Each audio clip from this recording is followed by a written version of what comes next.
There's just one place where you can drive a new Acura ZDX for only $239 a month. The Customer Appreciation Sale at Acura of Pembroke Pines. Thank you for making us number one. After 40 years, the Big Cheese Miami is still producing great Italian food.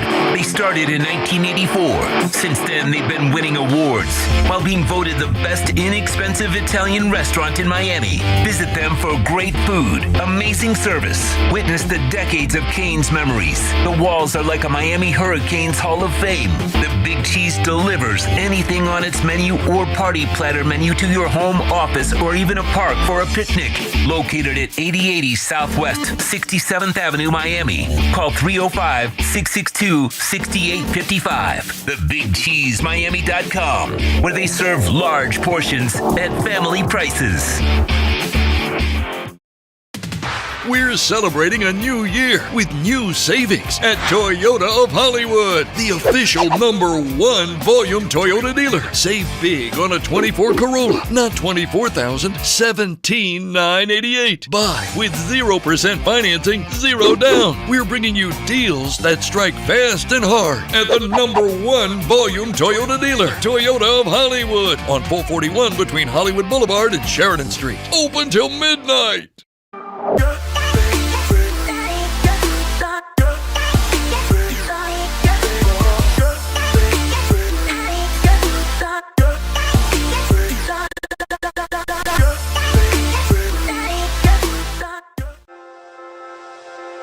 Hi, this is Jeff Welt from Welton Rayom.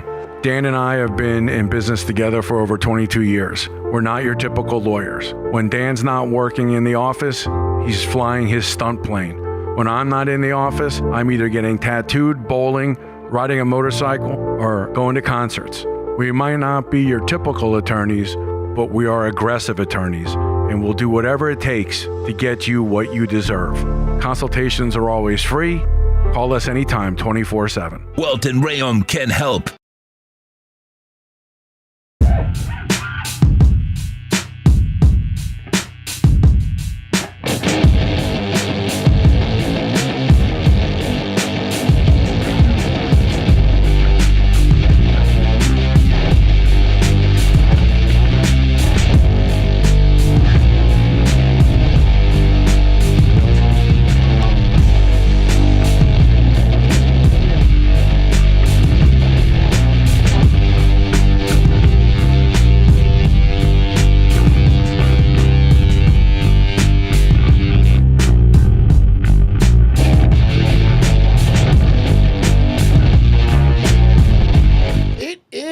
Monday, 8:24 the place to be. It is the Squared Circle Digest. I am Sean Stanley. The great Frankie Fresco is that way. No. There. There you go. There we go. And already in Cap for Life, JC Mateo. What is going on? Sammy's in. No doubt's in. My dad's in. Appreciate everybody that's got us locked in on X, on Twitch, and if you're watching us on the Stanley Media House Network or the Frankie Fresco YouTube channel, please make sure you hit that subscribe. We are doing a Raw watch along for as long as we are on the air. We're not watching the whole show. We're just going to do with what we see, what we're discussing as we go on. I just found out Karrion Kross and Bobby Lashley are Puerto Rican. Is Karrion Kross Puerto Rican? I knew Bobby Lashley was had some Spanish in him. Yeah, I did not know. I thought Bobby Lashley was Dominican. Could be wrong. It's Monday Night SCD. I like it. Yes. We're going a little bit earlier this week, and I'm just watching some of the highlights right now. They've got AJ and Penta going to take on the Judgment Day of Finn Balor and JD McDonough. That should be a pretty damn good match. Frankie, how you been, man? Man, I appreciate Sean kind of helping me out here. I'm gonna be out tomorrow. That's why we pushed it. We pushed it to today instead of doing the show tomorrow. But I've been busy, man. I was acting like a tourist. My family was in town from Colombia, so I had to go and tip for anybody who's single out there. Don't steal my idea, but I'm giving you guys a little nugget here. You go to if you come here to Miami and if you're local here in Miami and you decide to act like a tourist, you could really and you do tourist stuff. So for example, you do like what one thing I did that busting, that big busting. What you get to find out is that there is a lot of tourists that come along here. And what you could do is you could fake it and say that you're a tourist, and then you could get female phone numbers. And then now you have some female friends in town. So I won't go into too much detail, but that's a good trick right there, ladies and gentlemen. For the guys, not for the ladies, but unless the ladies want to swing that way. But act like a tourist, meet tourists, and then you hang out with these tourists. And then they leave and you have a good time with them. And that's it. That's all it is. That's all you got to do. Two of my friends used to do this. They used to go to South Beach. They would rent a hotel at South Beach, stay there for 2 or 3 days, act like tourists, but they were really local, and they would get numbers left and right. So very, very a secret there by Frankie Fresco, giving you guys the inside scoop to all you single men out there, bro. Look at that. Good old Frankie Fresco. Lie your ass off. Just lie. You're not married to them. That's all that matters. You can marry. If you were married to them, I would tell you don't take my advice. Half your life is taking notes, so he is. He's definitely. This is the gospel according to Frankie Fresco, ladies and gentlemen. Yeah, it's from the book of Frankie Fresco. Exactly, Finn Sammy. That is true. That is true. You want to find some nice ladies out there? You follow my book and my suggestions. I promise you. If you need a wingman, let me know. I'll be there with you. I figured this out. This past week, so I like it. What's up with Penta and AJ Styles? Look at these guys. Look at him dressed in red. Look at that. Who gets more air? Oh, Penta. Penta kills him.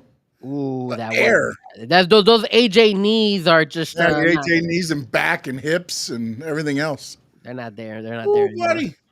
All right, dude. Crazy, man. All right, let's get into our first topic. We're gonna go with the one you sent to me to get started on this. Could the WWE right now start a third main roster program? I mean, do you believe with what they have right now, they could make it work? A third TV program. And then I guess the next question would be, where would you want it housed at? Well, first and foremost, I just want to give a shout out to the Real American Beer. I'm just looking at the commercial right now. Really? Shout out to the Real American Beer. Hulk Hogan. Look, is it a better commercial than the other ones? Photoshopped on a mountain. You're getting the same commercials. Does everybody get the same commercials? No, I'm not. I don't get the Real American commercials. Right now, I'm watching I don't know what the hell I'm watching. I don't know what this is either. Some girl there. Yeah, I'm watching a video chat feature of something. Yeah.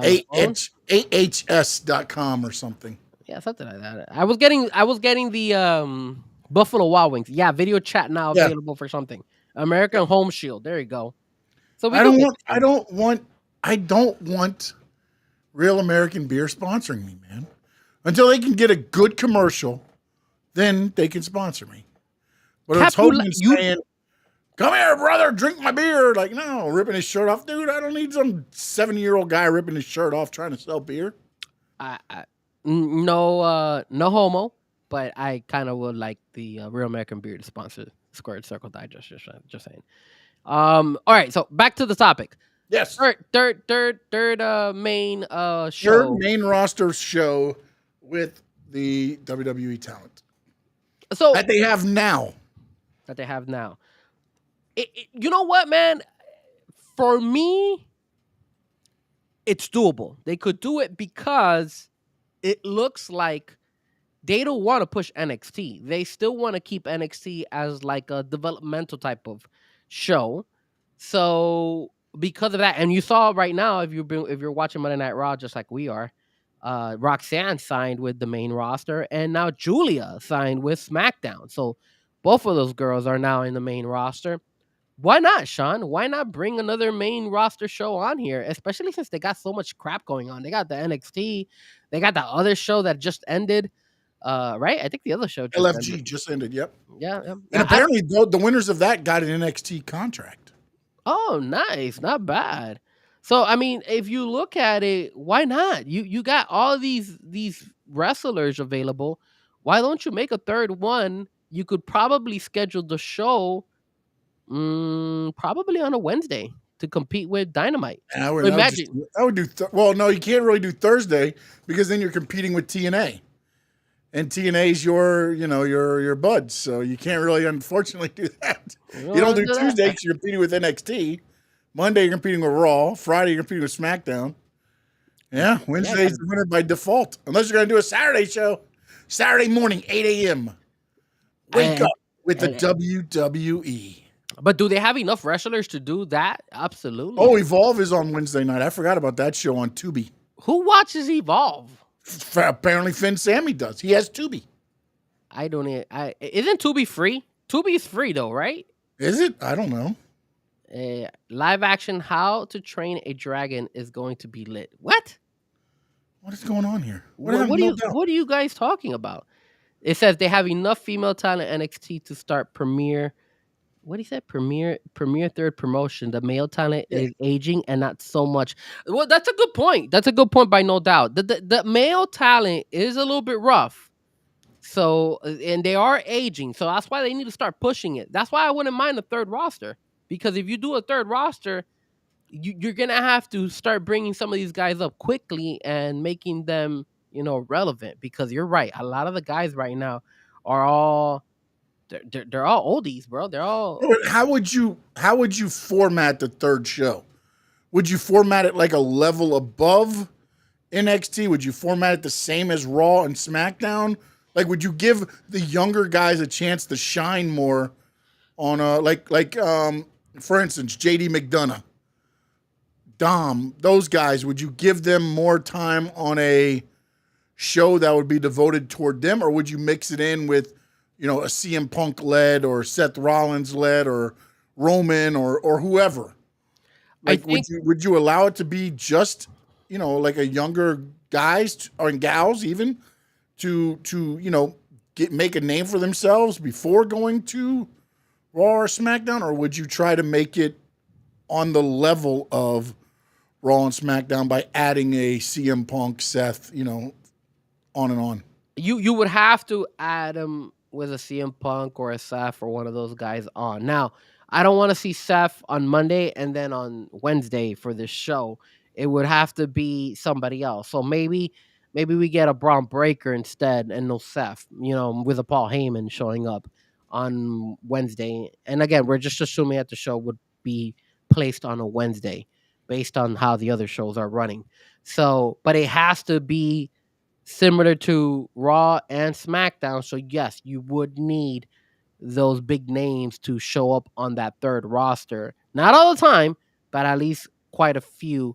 That way you gain the audience and then they would buy into it. That's the only way I think it would work. And keep in mind, it's a good way to transition because look, if you think about it, let's say for example, you got Seth on Monday, you got Cody on Friday, and then let's say you have Roman on Wednesdays, or Randy Orton on Wednesdays.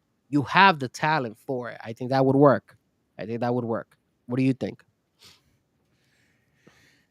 Yeah, I don't know that. And it's interesting because No Doubt just brought it up there. Does the audience have enough attention for another weekly show? And the question I would have is, what would the storylines be? Because again, WWE is more about storylines. What storylines would you run with a third brand and then also make it to where you can grab the attention? Yeah, it looked like it hurt. Grab the attention of the fans and keep the attention. Because again, you remember when Netflix came out, I said they should kind of throw everything together and have NXT and SmackDown be shows and then have the blow-offs be on Netflix. So it turns into almost like a weekly PLE-ish style show, So, but I don't know. Why won't we do this? Why don't they cut off Gosh, what do SmackDown? you mean Triple H need to step down for it to work? Well, this is the thing, man. There's a lot of people who are not fond of Triple H right now, bro. It's a lot of people who are not liking Triple H. I don't know if you heard Vince Russo. He was talking about how that this new Vince Russo guy, Jesus how Christ. how the show that they're gonna do, that series that they're gonna do on Netflix about behind the scenes and all that stuff. How the Triple H there's a scene where Triple H is sitting down with all the rest of the guys who are doing the storytelling, and they're all in suits. And then Vince Russo was criticizing it, saying, "Yo, man, like, why in the world is these guys are in suits? Like, dude, back in the day, Vince McMahon would just be in some sweatpants and stuff and just writing the storylines and all that This stuff." isn't Vince McMahon's WWE anymore, though, bro. I understand It's that, but not Triple H's WWE. That's the problem. Everybody's TKO owns them. do you really gotta be in a suit to come up with storylines in that room? If they're considered executives and office personnel, then you're wearing suits. It's a little bit rough.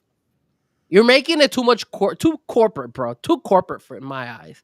It's owned by a corporation. It's wrestling too. You gotta be able to loosen up a little bit, corporation. Once you went public and once you are now owned by a corporation, TKO is a corporation.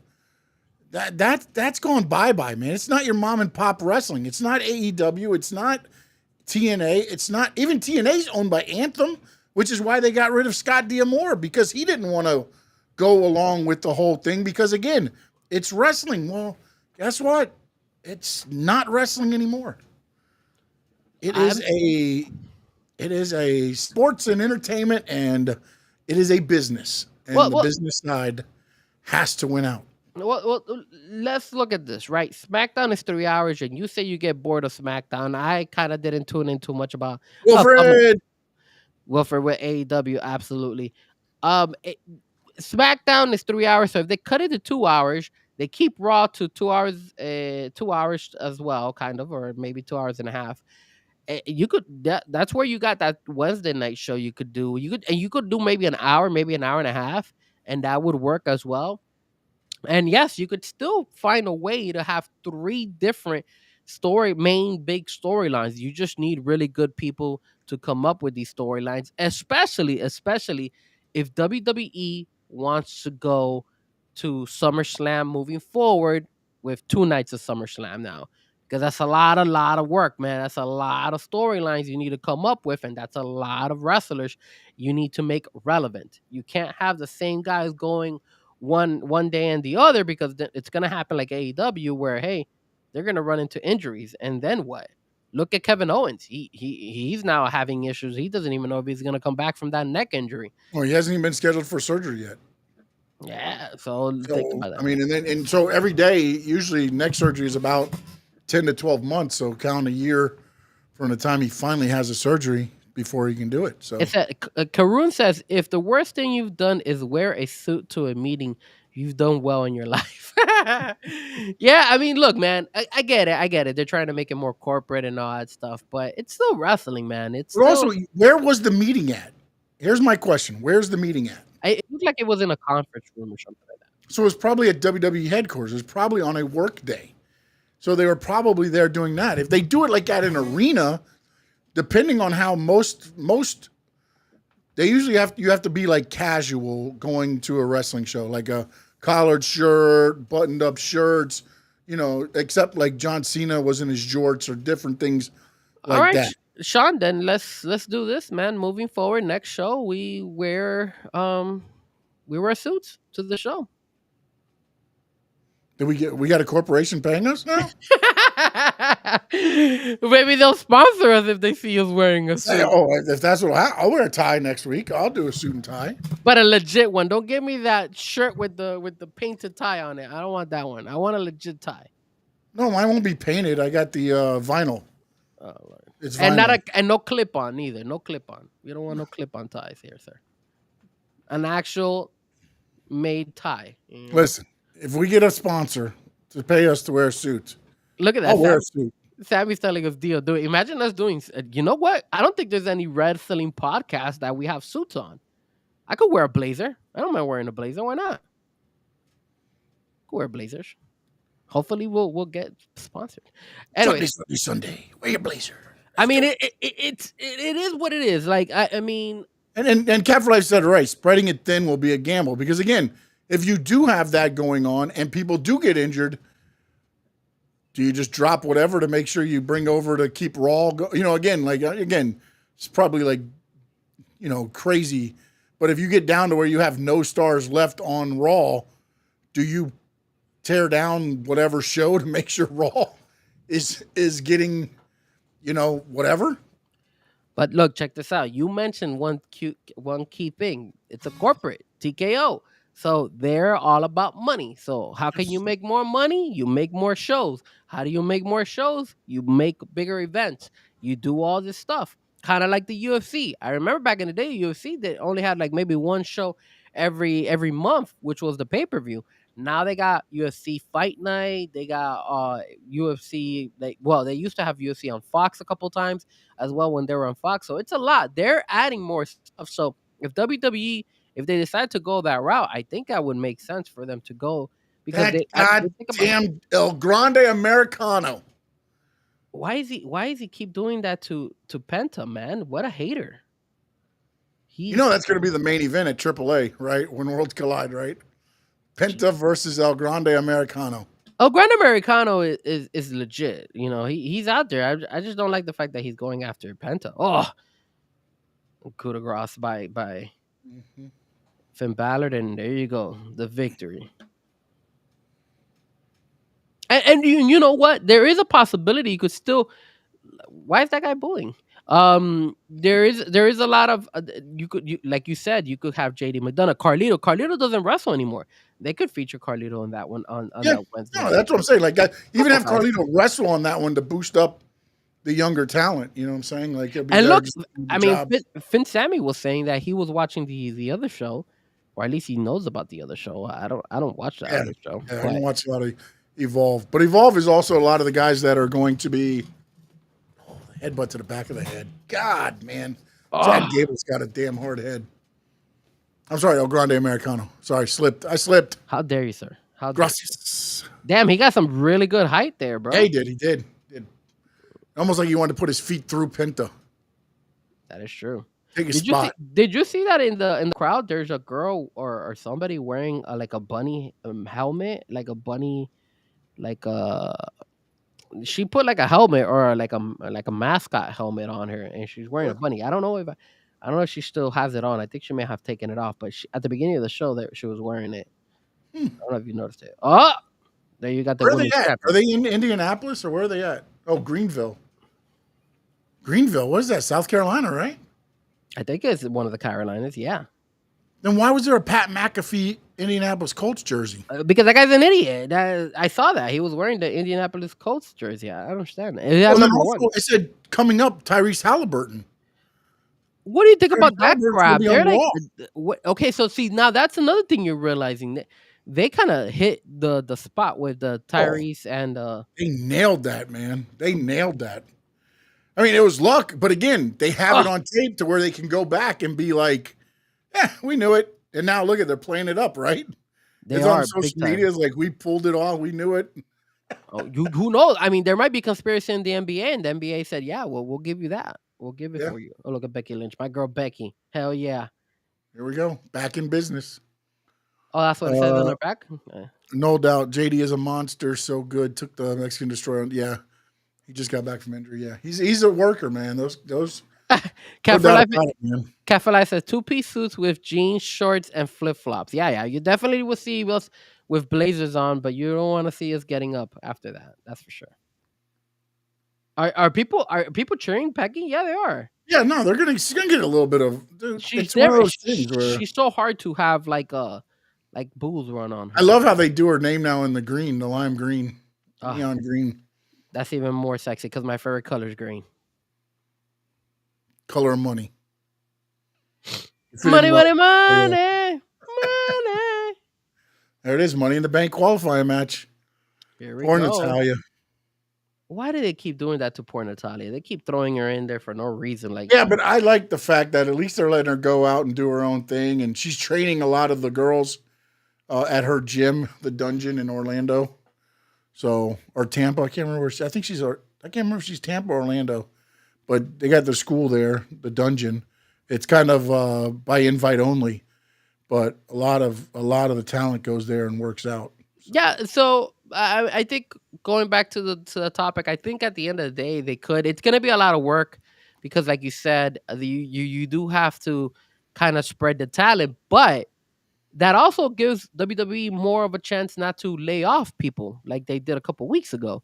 So you have the ability to spread more of the wrestling, more opportunity for more wrestlers, and you know it doesn't hurt if they try it because if it doesn't succeed, you just pull like a AEW Rampage. You take it off after a year. You just take it off and no harm, no foul, right? I don't think WWE would get hurt. Well, no, not only that, but if it doesn't have the audience, you just keep it for your younger guys. And make it kind of like a little bit, maybe even less than NXT, the ones you want to go there, depending on what the TV rights deal is and everything else. Remember, when NXT was with the USA Network, they were just kind of tagging along on the Raw deal. They weren't really getting paid, which is why when the CW one came up, it was so much more than what they were making, which still wasn't a lot of money compared to, but it was more than what they were getting with USA. So, yeah, you still have to reach, but again, depending on what network you go to, those numbers could be whatever. That's true. So it'll be very interesting too, because I know a lot of people were like, I think Raw, like a couple of weeks ago, I can't remember which date it was. I think it was March 31st, but they had a 1.49 million watches on the first day and a half or however they do the thing.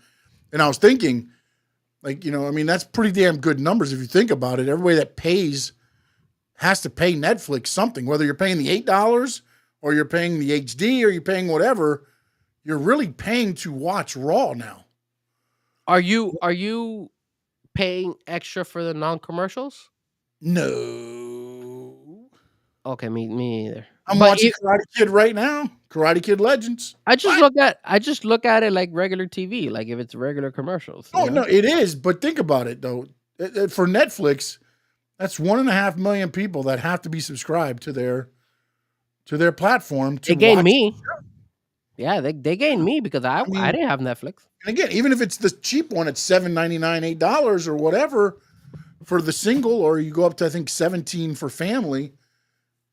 Even if you're at the basic, that's still another $18 per household of watching that. You know what I'm saying? But now let me ask you this, Sean. What happens if Netflix starts to raise that price up again? Let's say now all of a sudden the regular basic is like $15. You gotta make that decision whether you're gonna stop watching it or because there's no other alternative to watch it. There's not. It's not like Dynamite where you can watch it on, the next day on Hulu too.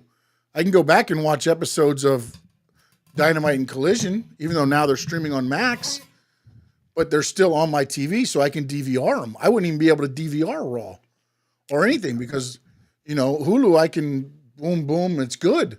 You wouldn't even be able to DVR or anything. All you would get would be whatever you see on the social media platforms. Yeah, man. If they were to raise up to like $15, I don't know, man. I think for me, that'll be a tough call because I have so many streaming stuff. I have DirecTV, I have Paramount Plus, I have Peacock, I have Netflix, I have ESPN Plus. So I have a lot of things, and when you start adding them all up, hey, man, it's well over $100. I could easily say that. So, what's up with this Logan Paul, Seth Rollins thing, bro? Like. They're really showcasing Logan Paul today, huh? Well, he's the Saturday Night main event. No, I know that, but you got Gunther and now Seth Rollins. Well, they got to make him look like a legit contender for the Jey Uso title. There's no way he's beating Jey Uso for that. What about a collision style show for WWE? They could sign Cousin Beef. No. I don't think they signed Cousin. Back in the day, maybe you would have had Cousin Beef. With Uncle Elmer and Hillbilly Jim, Cousin Beef. They did have Cousin Junior back then, too. Man, that chain for Seth freaking Rollins, man. How much did that chain cost him, huh?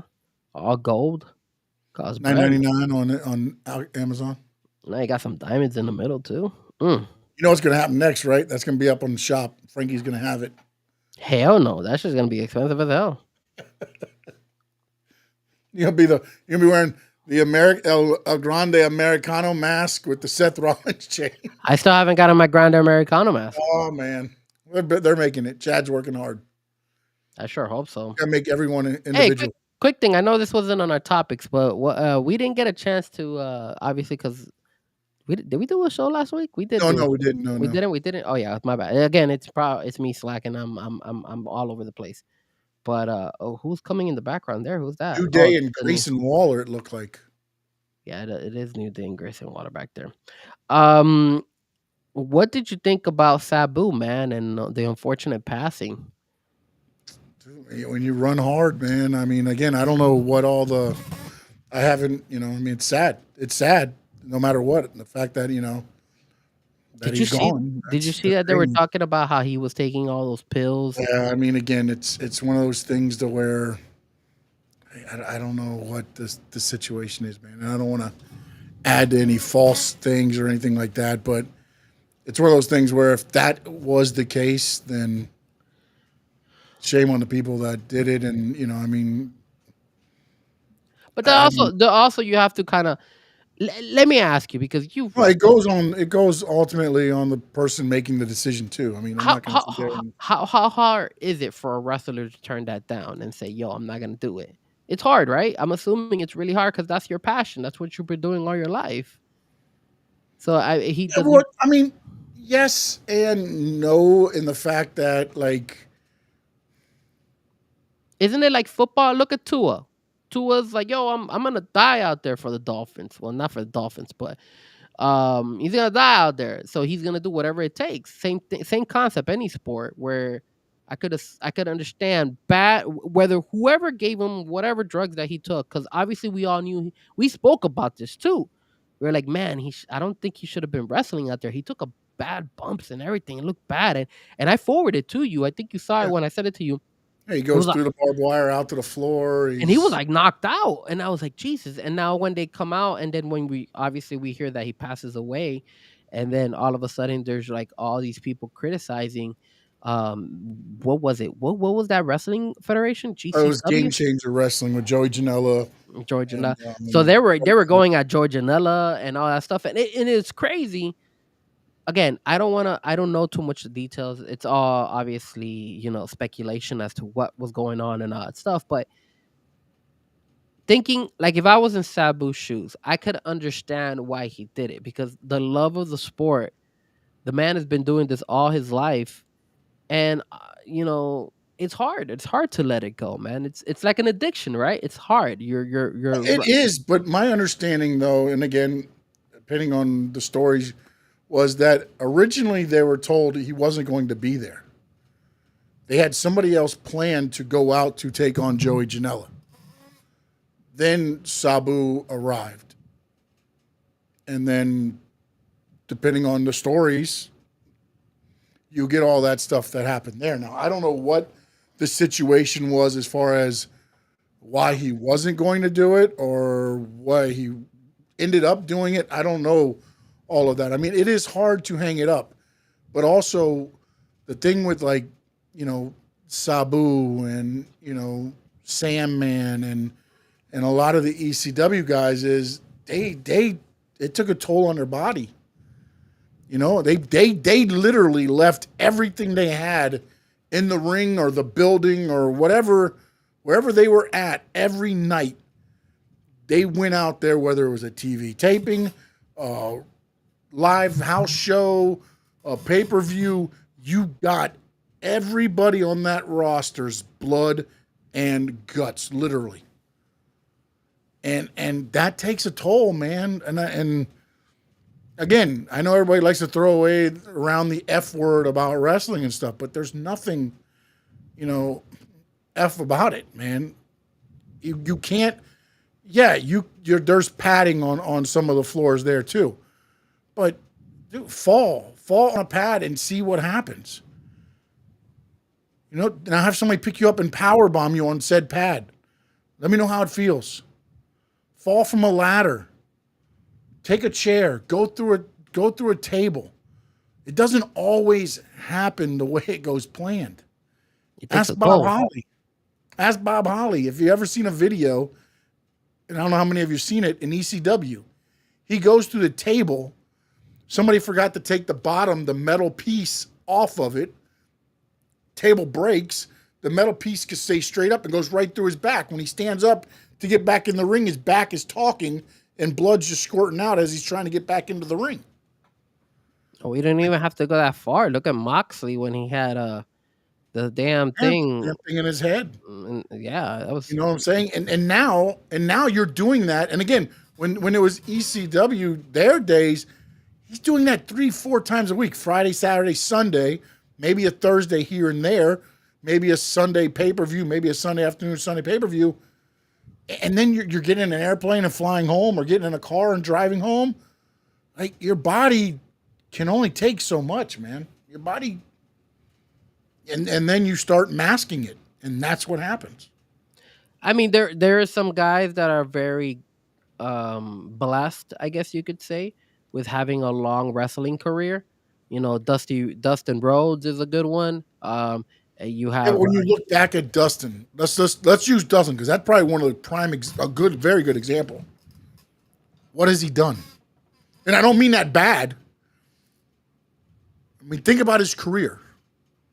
Yeah, he hasn't gone never extreme. done crazy extreme stuff. No. Yeah, he's been busting open. Yeah, he's had fights in the parking lot brawl with Roddy Piper, and the match with Cody, and he's been busting open. He's been hit with chairs.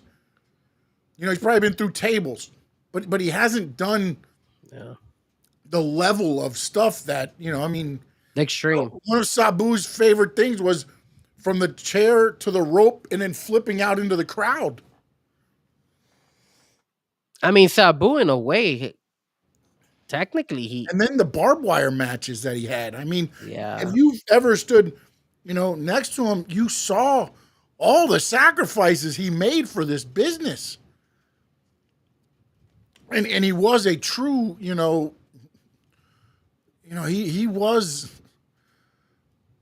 he brought in a whole new style, man. I mean, he made the pants, all that stuff was like, he brought that in, and his style was just different.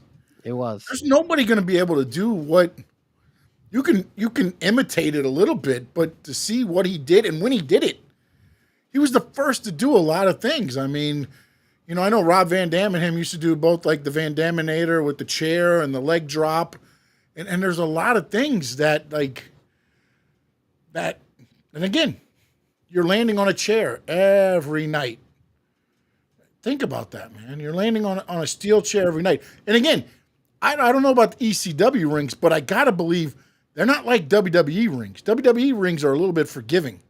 And I've heard a lot of stories now about TNA where the 6-sided ring was stiff to bump on, which is why when Hogan and all them got there, they're like, no, we need to go to a 4-sided ring so we don't – I'm not taking all these bumps in this stiff-ass ring. And that's also why the WWE, it's not a trampoline, but like if you're watching it right now, the women wrestling, you can see the canvas bounce up and down as they're – if you watch the ring in the black close enough, the mat, you can see as they step, it's got a little bit of give. That's why they're able to do a lot of what they can do. Kind of like a trampoline, right? Is what you were saying? In a way, but it's still, it's still not a trampoline. I don't want to put it like they're there on a trampoline doing stuff, but it's a lot more forgiving to bump on that every night than it is to bump on a CCW ring every night. Yeah. It's very unfortunate what happened to Sabu, man. But glad we talked about it, because I know we weren't able to talk about it last week. And rest in peace, Sabu. Yeah, absolutely, man. A legend for all wrestling fans, bro, because we're all gonna miss him. Yep. He was amazing. He had a great career. And if you're looking at these women, I mean, they're going. I mean, look, I'm actually impressed with Roxanne today. She's not doing so bad today. Roxanne can go, man. Her problem is her stature. Yeah, she's too small. That's the only thing, man, is like how she fits in when she has to verse the Ooh. Rhea Ripley's, and she didn't get up for that, boy. No, she didn't. She went dead weight on Becky on that bad boy. Oof, Come on, Nia. Come on, Natalia. Damn it. Is Becky's shoulder kind of like popped out a little bit there? It may have something might have happened on there. You see her left shoulder right there? It might have been Becky have the issue and not Roxanne. Because it looked like Roxanne tried to go up and then she went straight down. Like, I don't know what happened there. The timing was off a little bit. Wrestling on a trampoline would be it sucks. It sucks. We did a spot one time. We did a birthday party and they had a trampoline and we were like, oh, we could do this, and it didn't work out well. Damn. Because you bounce. Look at Becky and Natalia going at it right now. I like it. That's the one thing I like. I wish they would let Natty wrestle in the gimmick she wrestles, like with the NWA. When she comes out in her MMA stuff. Man. No doubt says EO can do it. Roxanne can do it. Yes, of course. Here we go. What is going on here? Nice little move there. Oh, you're a little bit ahead of me. There we go. You're a little bit ahead of me. Oh, I'm sorry. Do I need to pause again like we did for the one? What was it? It was the Hurricanes game, right?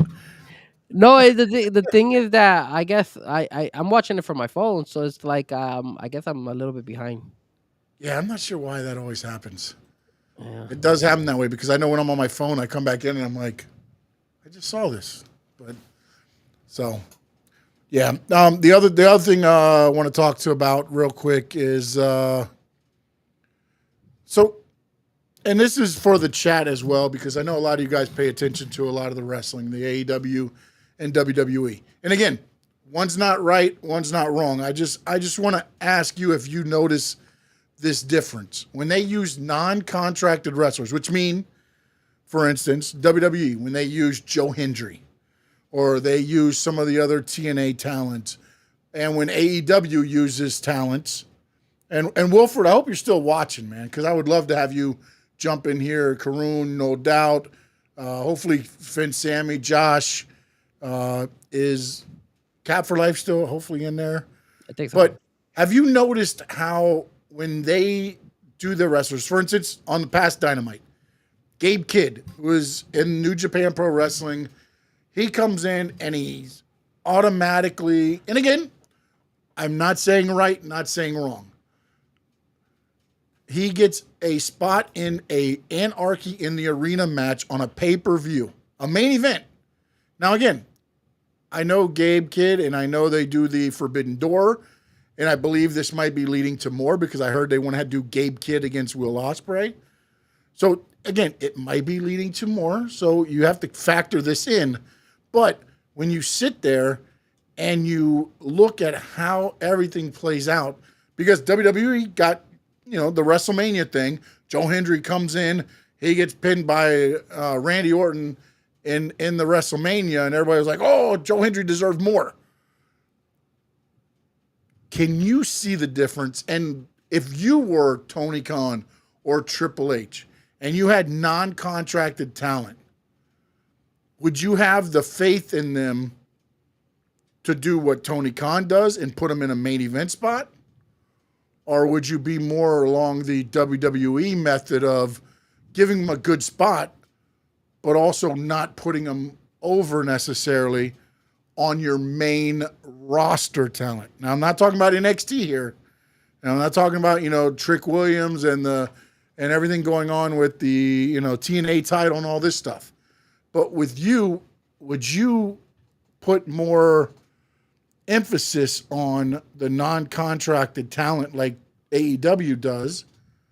And again, it's worked out for them. Now, as I'm talking this out, I'm thinking about it.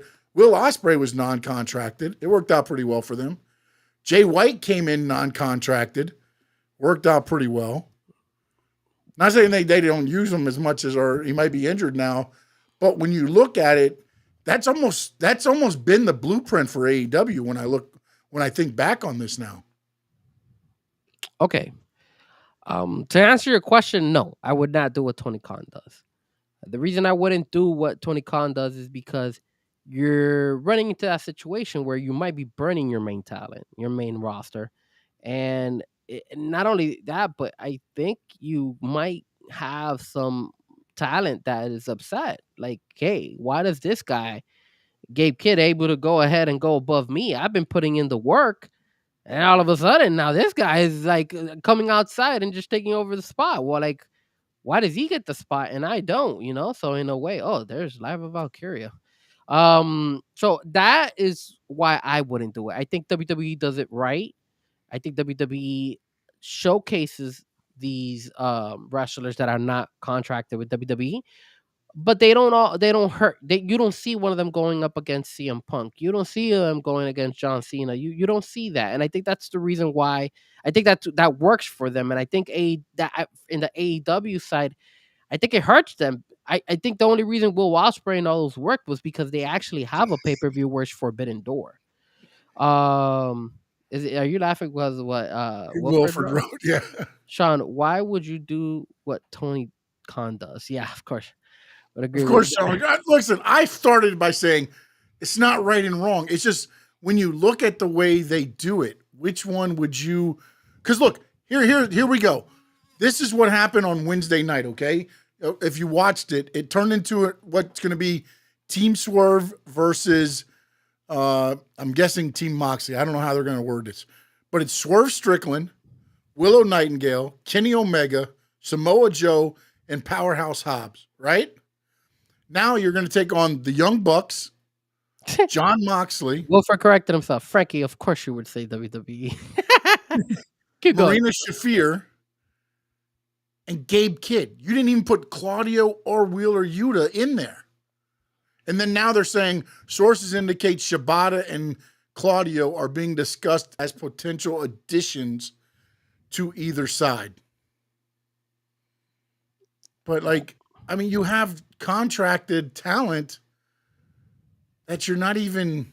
Well, that's another thing too. What Karun just wrote is there a liability risk if a non-contract wrestler gets hurt? How does that work? I'm assuming they don't have like a liability risk. I'm believing that they have a working agreement between the two companies because it's not like they're just stealing this guy. They know that he's going to be working with them. There's a working agreement. It's like TNA with WWE. There's a working agreement. If I guess you're hoping that you're not going to put their talent in. But again, it's an anarchy in the arena match. Wilford said AEW is fine. We got this. I mean, look, Wilfred, I appreciate your how do you call it? I guess your hardcore passion for AEW, but I think it hurts them, man. I think you need to focus on your main roster, and if you bring these non-contract wrestlers, you could still showcase them, but you could also still help. You want to showcase your guys. Like I'm seeing now, Sammy Guevara is coming back because he's with Dustin and all that stuff. So, we lose these guys for a while. Let's say outside of the storylines, because we know that AEW struggles with that. But you could use these people and showcase them against these non-contract wrestlers and still get them over and help it, especially since you struggle at getting storylines done in AEW. Why not take advantage of it? Like why don't you use them, to try to boost more of your guys and help you out? Because at the end of the day, it's just like there's so much risk. There's so much like backlash on this stuff. You could get your roster upset. What happens if they get hurt or something like that? What happens if all of a sudden you start pulling the Tony Khan where you're pretty much taking away the talent? Yes, it's good for the wrestler, but it's bad for the other wrestling promotion because the other wrestling promotion is like, yo, they're stealing my talent. I gave you this guy to promote him, to make him look good in your show, and now you took him away from me. So you're building kind of like, some hostility, I think, sometimes with somebody. Look what happened now with AAA. They signed with WWE. They're like, screw AEW. So I think the WWE route is the right way to go, not the AEW. But that's just my opinion. I don't know, Sean. What do you Yeah. think? I mean, again, when we look at this too, though, we have to look at the way that AEW was set up, right? It was supposed to be the anti WWE. Everything's different. We work with other organizations, and it's made WWE actually turn into that in a way. And again, that might have been more the VKM than the Triple H, because Triple H was the one that also brought in Adam Cole, Roderick Strong, a lot of the younger independent guys, Sami Zayn, Kevin Owens. Those are all the guys Triple H, wanted to have in, which brought those guys in. The problem I have is when you have established talent, like Claudio, to me, with what he has done for them, to me, and again, I get that maybe they're trying to set up for, the Gabe Kidd, Will Ospreay at Forbidden Door, or whatever they're trying to do. But then have Gabe Kidd attack in the Anarchy in the Arena match and have Claudio in that spot. You could still work it into where you build up for Forbidden Door. I just don't understand sometimes how the established talent gets moved down, and again, when you look back at WWE with the whole thing at WrestleMania, everybody's like, oh, who's going to verse Randy Orton? No. And they're like, they wanted to be a surprise. So it was, Joe Hendry, just as the surprise ever. And supposedly that was handpicked by Randy Orton. He had a couple names that were thrown at him. He was allowed to choose whoever, and he went with the Joe Hendry. And then everybody got upset, like, oh, WWE does this. They bring in TNA champion and they job him this and that. And, like, I don't think Claudio's a jobber. I mean, dude, who on AEW hasn't lost besides Will Ospreay, Swerve, and Moxley? Every week, and Wilford, again, I'm not saying it's right or wrong, but I sit in AEW every week and I watch guys on Collision and these shows get built up for 2 or 3 weeks of winning matches to go to get beat and fed to another team. So there's that's, and again, I love the storytelling method. I love all the things.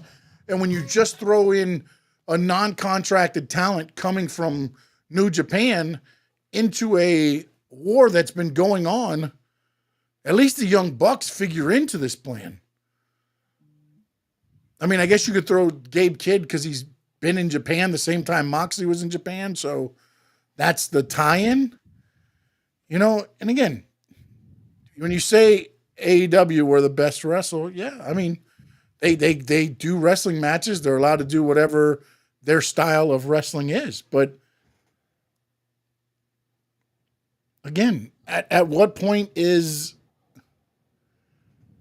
I mean, you've had guys come in and leave because they weren't being used. And not only that, some of these guys, like, they take a back seat. Like Anthony Bowens, I've seen he kind of has falling off. I know they showcase him here and there, but he's not the same as when he was with, the Acclaim. And even the main roster guys like Dustin, they pushed Dustin a couple times now, and then all of a sudden, like, now Dustin would be more of a jobber than Claudio, in my opinion. But Dustin is the Ring of Honor Tag Team Champions, and they just ran a thing to where now they have to take on the Crew, and the winner of that will take on the Hurt Business for the titles. Yeah. At Double or Nothing. Yeah, because he is a tag team. They're fighting the Hurt Syndicate actually at Double or Nothing, if I'm not mistaken. Well, if they win, I think they have to fight the Crew. No, it's posted already. It says AEW World Tag Team Championship, the Hurt Syndicate versus the Sons of Texas. Oh, okay. So then that match must have been on Collision or something. I didn't watch. I didn't get a chance to watch Collision. Yeah, I'm not gonna lie to you. Look. I know you're getting. You say, "Oh, WWE can't do nothing wrong" and all this stuff, but And WWE does a lot of things wrong too. But We're not Wilfred, I have a criticizing. question for you, and again, I'm going to ask you this. Look You at said what are you talking about? Anthony Claudio's Bowens the is not that jobber. good. You're saying all these guys are not that good, but yet you're saying AEW's were the best wrestle, but nobody's any good. I can't believe he said that Anthony Bowens is not that good. Anthony Bowens is a really good wrestler. And he was there for a minute with the Acclaim, and he had a hell of a run. And he answered the challenge. He answered the challenge before the last pay-per-view. And he hasn't been back since. Him and Billy Gunn, they answered the challenge in the 0 hour. Max Caster. And he hasn't been back since. So, It's just, I mean, again, it's just, I don't know, man. AEW, only Anthony Bowens. I mean, I don't know. I mean, it's look. I mean, they couldn't. They had at one point in time. They had Penta. They had um his teammate as well, Ray Phoenix. Ray Phoenix, and they lost them. They weren't even able to use those guys as like the way you wanted them to. Yeah, they were champions, tag team champions here and there, but they just, I don't know, man. They find ways to just sometimes they look like they're all over the place. That's what hurts AEW. But that's kind of diverting from what we're talking about. But the one thing too is that, and you brought up Kevin Knight, and I'm glad you brought up Kevin Knight because he had a chance to go to WWE or AEW. He chose AEW. Why? Because he's going to be able to do his style of wrestling. Whereas in WWE, they're going to temper him like they did Ricochet. That's why Ricochet, everybody's like, oh, why didn't he do that? WWE would not have allowed him to do that. They're not going to allow him to wrestle that style. That's not the WWE style of wrestling. You're not going to get a lot of that. Yeah, they let Penta have a little bit, but Penta isn't the Penta in AEW. If you watch him in WWE, he's not doing half the stuff he did in AEW. No, not at all. Penta is tamed a little bit. Yes, and I am so happy Kevin Knight chose AEW over WWE because he wouldn't have been the same person. He wouldn't have been the same. You wouldn't have gotten what you get from him. You would have gotten what you got from Ricochet with Kevin Knight in WWE. But you'll get a couple great spots, and then he'll lose. That's what you're going to get with him in WWE. But here is the issue: when you say that, there's a very good chance that maybe 6 months from now, Kevin Knight is irrelevant in AEW. That's the scary part.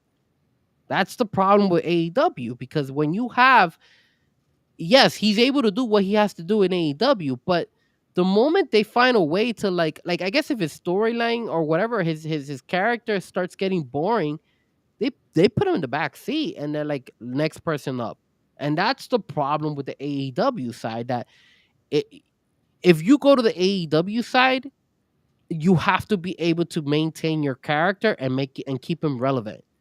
You have that's why falls more on you than the machine.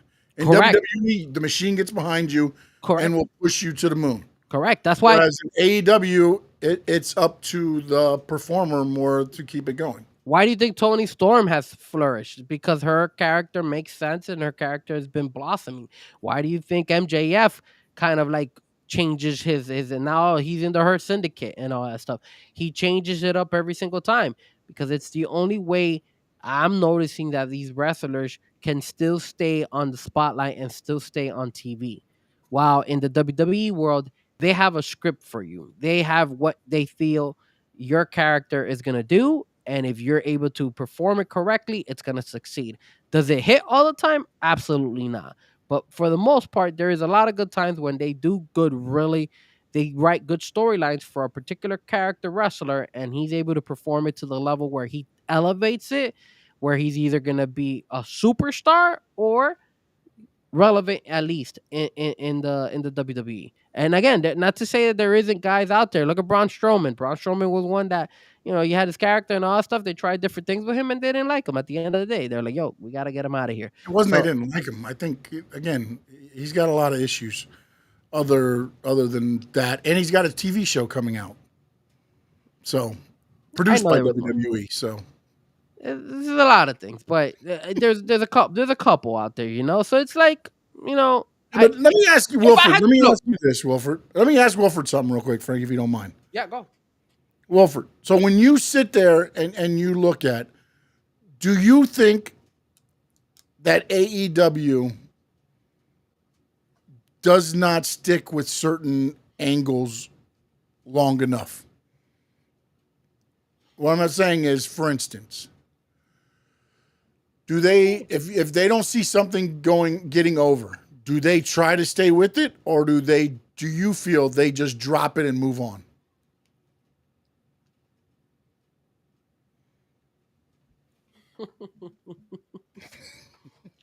Wilford, you know that I'm a big AEW. If you started watching the Squared Circle from day one, when I joined, you would know that I'm huge in AEW.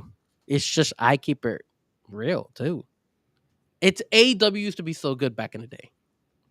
It's still good. It's decent. But look at me and Sean. Both of us said, hey, we didn't get a chance to watch Collision. It doesn't hurt us because whatever. It's not going to, I'm still going to know what's happening in Dynamite. Like, very rarely I'll notice and be like, oh, I'm completely lost. No. And that actually kind of goes along with what Sean just finished asking you. Yeah, but, well, okay, so you stick with Death Riders, okay? But what else have they stuck with? Because the only other angle recently up until Death Riders that worked for them, that they actually stuck with, was the Devil in MJF. That lasted a little minute when they were together. That lasted for a long time. And again, the Adam Cole injury messed it up. I get that. But that's the one I feel they stuck with too long. Just like I feel like, and Wilford, let me ask you this also, Wilford. Here we go. What does the AEW heavyweight belt look like? I know what it looks like. It looks like a box, gray, shiny, dented in a couple spots. That's what it looks like. That's what it looks like. I could answer that question easily, sir. How long has it been since we seen that belt, bro? It's just... Well, I get that the Hurt Syndicate is the Hurt Syndicate. I mean, they're not. That's not an angle. I honestly, you know what I think is funny is, I think MJF doesn't get signed to the Hurt Syndicate on Wednesday. I think it's a swerve. I mean, they gave him a thumbs up. They gave him the thumbs up, though. Yeah, Wilford, I agree with you. They're still young, and I'm not taking that away from them. Come on, Wilford. But the problem is this. When they first came in, stuff was clicking. Stuff was clicking. Stuff was clicking. Then they went away from said blueprint, and then it stopped clicking. Josh. Then it came back and they started clicking again, you know, pretty good. And then now you have your main storyline, which is the Death Riders, hides your heavyweight title, which is supposed to be the title everybody's fighting for that nobody's seen. Because the Death Riders got it and are holding it hostage because John Moxley said the championship belt, I am the championship belt. Ooh. How could I say it's not clicking? They did a 658 with a steel cage match as a main event. That was pretty bad. When was the last time they broke a mill? CM Punk days? Oh my god! They didn't get them. They got a deal. They got a TV rights deal. I don't know. They got a Cinemax deal, not a Max deal. And again, I'm not taking anything away from them. I don't have an issue with it.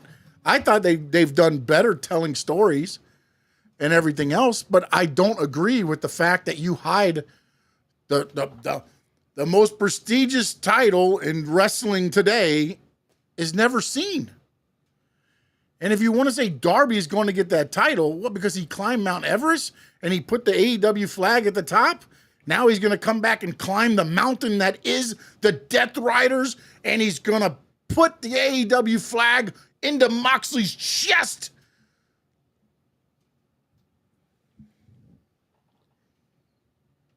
Oh my God. They're not in. They're not. See, this is where my problem with the whole thing is this, man.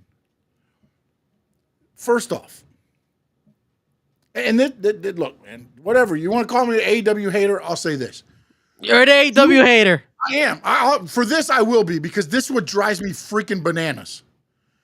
You were going against NXT and saying you were beating WWE.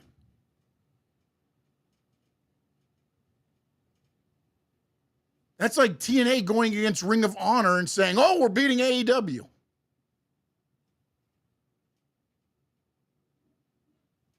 No, AEW's, no, I'll tell you this right now. AEW is king of pay-per-views. I will, no matter what they do, when they get to pay-per-views, it's going to be a good pay-per-view. They've had one that was kind of, but that's because they had like 2 in like 3 weeks. But AEW pay-per-views, they deliver on pay-per-view. Is not part of WWE. Okay, so TNA is better than AEW then, because TNA outdrew Ring of Honor. And Ring of Honor is AEW. Right? I mean, if that's the philosophy we're going with. You know, I like the Shawn versus Wilfred moment. On chat board, vote who's winning this, Wilfred or Shawn? Because right now, see, that's where we go with the battle, man. Why's always got to be a winner and a loser? Can't we just debate? Well, he's calling you a hater, and you're. I love Wilfred because he goes back with us, and and everybody out there would. Dude, why does Austin Theory look like Daniel Garcia? Well, did you see that they had Zelina Vega do the Mercedes Moné dancing and all that stuff too? Like, come on, bro. Zelina. Yeah, I was like, come on.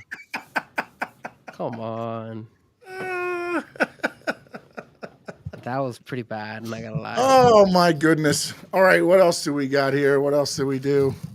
Oh, the Cena's chapters, real quick, just to go over a little bit of it. He said he was happy to finish the chapter with Randy Orton, and now everybody knows on Saturday night's main event, R-Truth is taking on his childhood hero.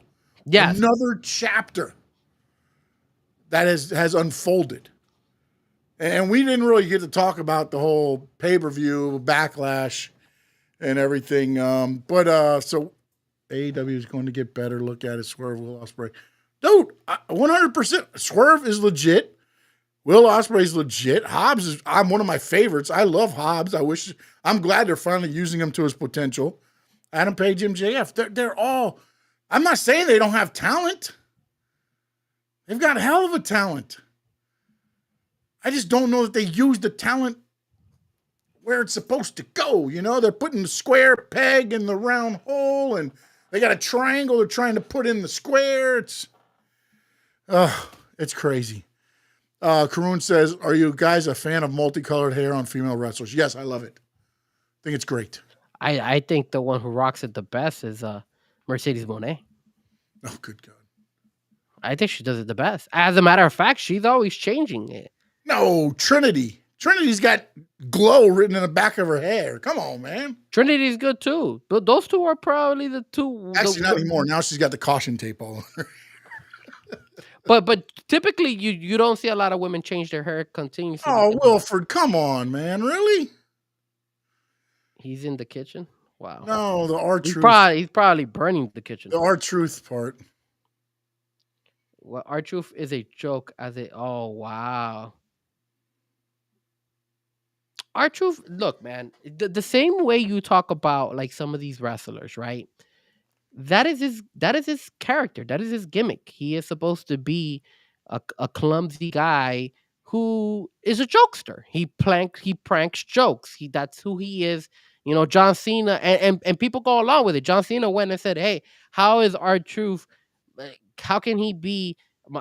How could I be his the best wrestling fan or his idol if he's way older than me? But they get it. You get it. So if you're gonna take a shot at our truth by saying that, then you're gonna have to take a shot at other people like Danny Garcia who likes to dance and do that stuff, or like Carlitos who's just in the background always doing here or there or whatnot. Or back in the day, this guy, what is his name? The one that used to say "damn." Ron Hollins is his Ron name. Simmons, man. Ron Come Simmons. on, man. Sorry, man. You know me. My memory sucks. This Damn. is crazy. They're doing an interview with Tyrese Halliburton that apparently they recorded before they let the fans in. There's empty seats behind Michael Cole and Pat McAfee. Shouldn't this guy be worrying more about the Knicks and the playoffs than Oh no, you go. interviewing in Monday Night Raw? God damn it. Danny Garcia is serious now. Look, you want to know something, Wilfred? The same way you tell me that WWE can't do no wrong, I'm starting to get the vibe that you're the same way with AEW, where AEW can't do anything wrong. Jesus, like, dude, they all have flaws, dude. It's just the fact of the matter is, that's his character styles. Those guys do what they do, and there's issues. All of them have little things that they works for them. It doesn't. If it doesn't work for them, they'll usually get let go. And the ones that flourish become superstars. Just how wrestling works, man. That's why I'm saying, like, I don't know, man. But the whole R-Truth and John Cena, I'm excited about it. It's fun. It's an easy little matchup. Obviously, R-Truth is not gonna win, but it's fun for the fans. And you know what? I'm telling you right now. I don't know I don't know about the numbers and the sales numbers over there in Tap because those tickets were expensive. But I'm pretty sure they're gaining more sales now because R-Truth is going to face John Cena because a lot of people like R-Truth and a lot of people want to see John Cena. So I wouldn't be surprised if the sales for that Saturday night main event now all of a sudden is going to be legit. I just want to know if Little Jimmy's going to get involved. Yeah, that's true. I just wonder, like, because again, John Cena's whole thing is I'm ruining wrestling for everybody, right? So he keeps everything very boring, very non-John Cena-like and everything else. Whereas R-Truth is the comedic role. It's going to be interesting to see how this kind of progresses in because, I know he did the sit-down interview. Is the belt on the line Saturday night? Jey Uso's, yes. Yeah, Jey Uso's will be on the line. I don't know if John Cena R-Truth. Let's just jump into. Let's look at what we got for the. I think right now WWE Monday Night Raw is losing a lot of fans because this is a dumb interview. Why do they have this guy there, bro? Oh, because they gotta. No, I know, but come on, man. Let's do our Saturday night main event picks. All right, who likes R-Truth? Everybody likes R-Truth.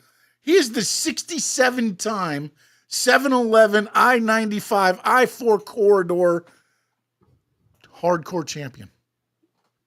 Saf and Braun Breaker versus Sammy and CM Punk. Yeah. You want to start with that match? Sure. All right, let's go ahead. Frankie Fresco, who you got, buddy?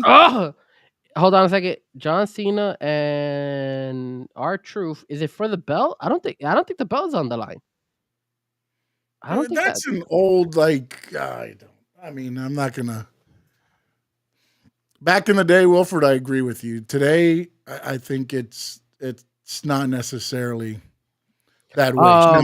Should Bobby Lashley and some of those guys been pushed better than they were? 100% agree with you. Do they get pushed the way they should? No, I'm not gonna say that, but I don't think it's always that anymore. Was it that way before? Yeah, unfortunately. I got Seth Rollins and Braun Breaker winning, bro. There's no way Sammy and CM Punk are gonna win, bro.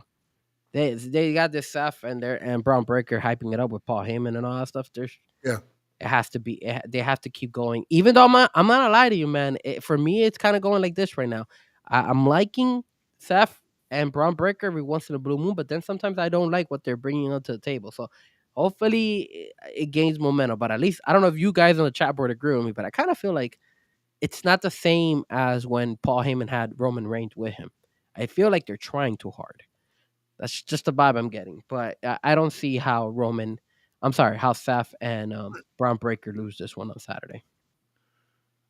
I am so confused.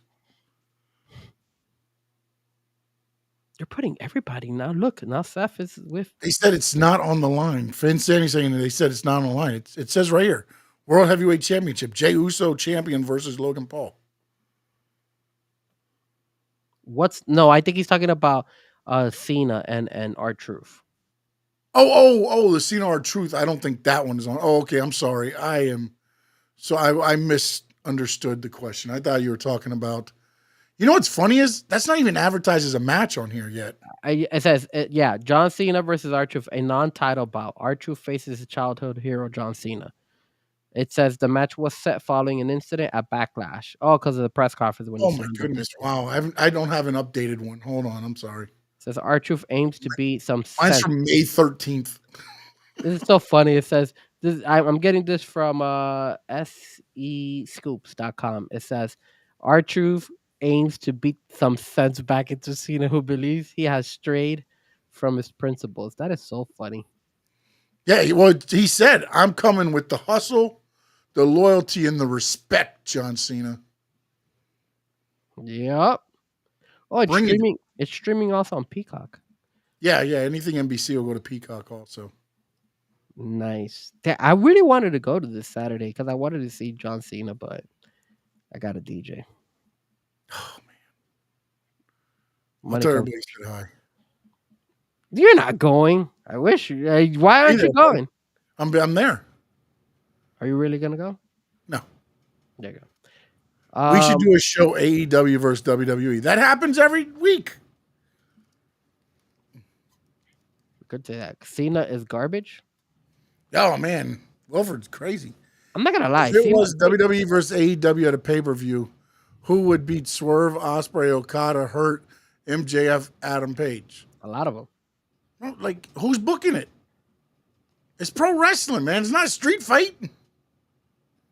This ain't the UFC, bro. There's a gang war going on here. AEW, WWE. Who's wearing the red? Who's wearing the blue?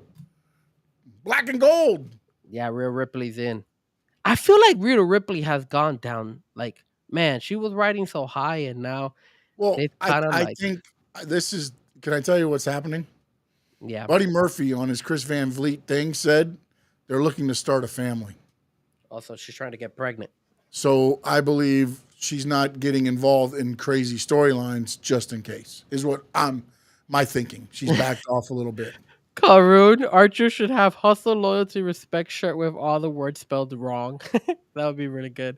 That would be a typical R-Truth type of move. You should do it backwards. Yeah. But yeah, what about you, man? Who do you got? On that one, I think I always say this because like I feel like Seth and them have to win it, right? To make this group mean something. It almost feels like this is the time where they're going to get a new member. You know what I'm saying? Like this is the type where Saturday Night Main Event, boom, here comes the newest member of what is their crew called? What are they called? The Rollins Corporation? I don't know what the hell they are. But I think they come out and they help. And honestly, I feel like Sammy's going to be that guy, man. I feel like Sammy has gone 2 or 3 times where it's like, oh, he's turning.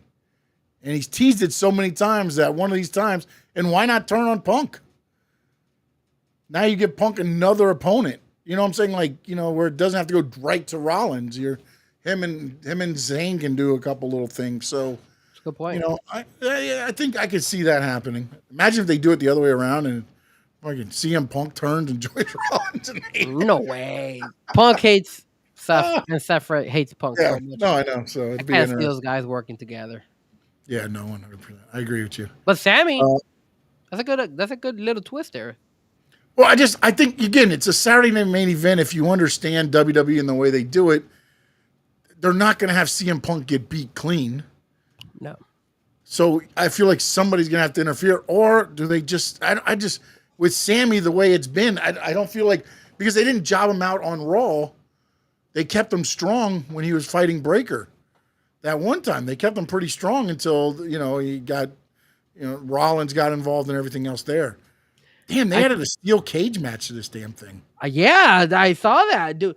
They're dragging those two way too much, bro. We could talk about that match. I don't think they know what Drew what they want to do with them. So we could talk about that. I think Cena match. Damian Priest versus Drew McIntyre. In a steel cage match, dude.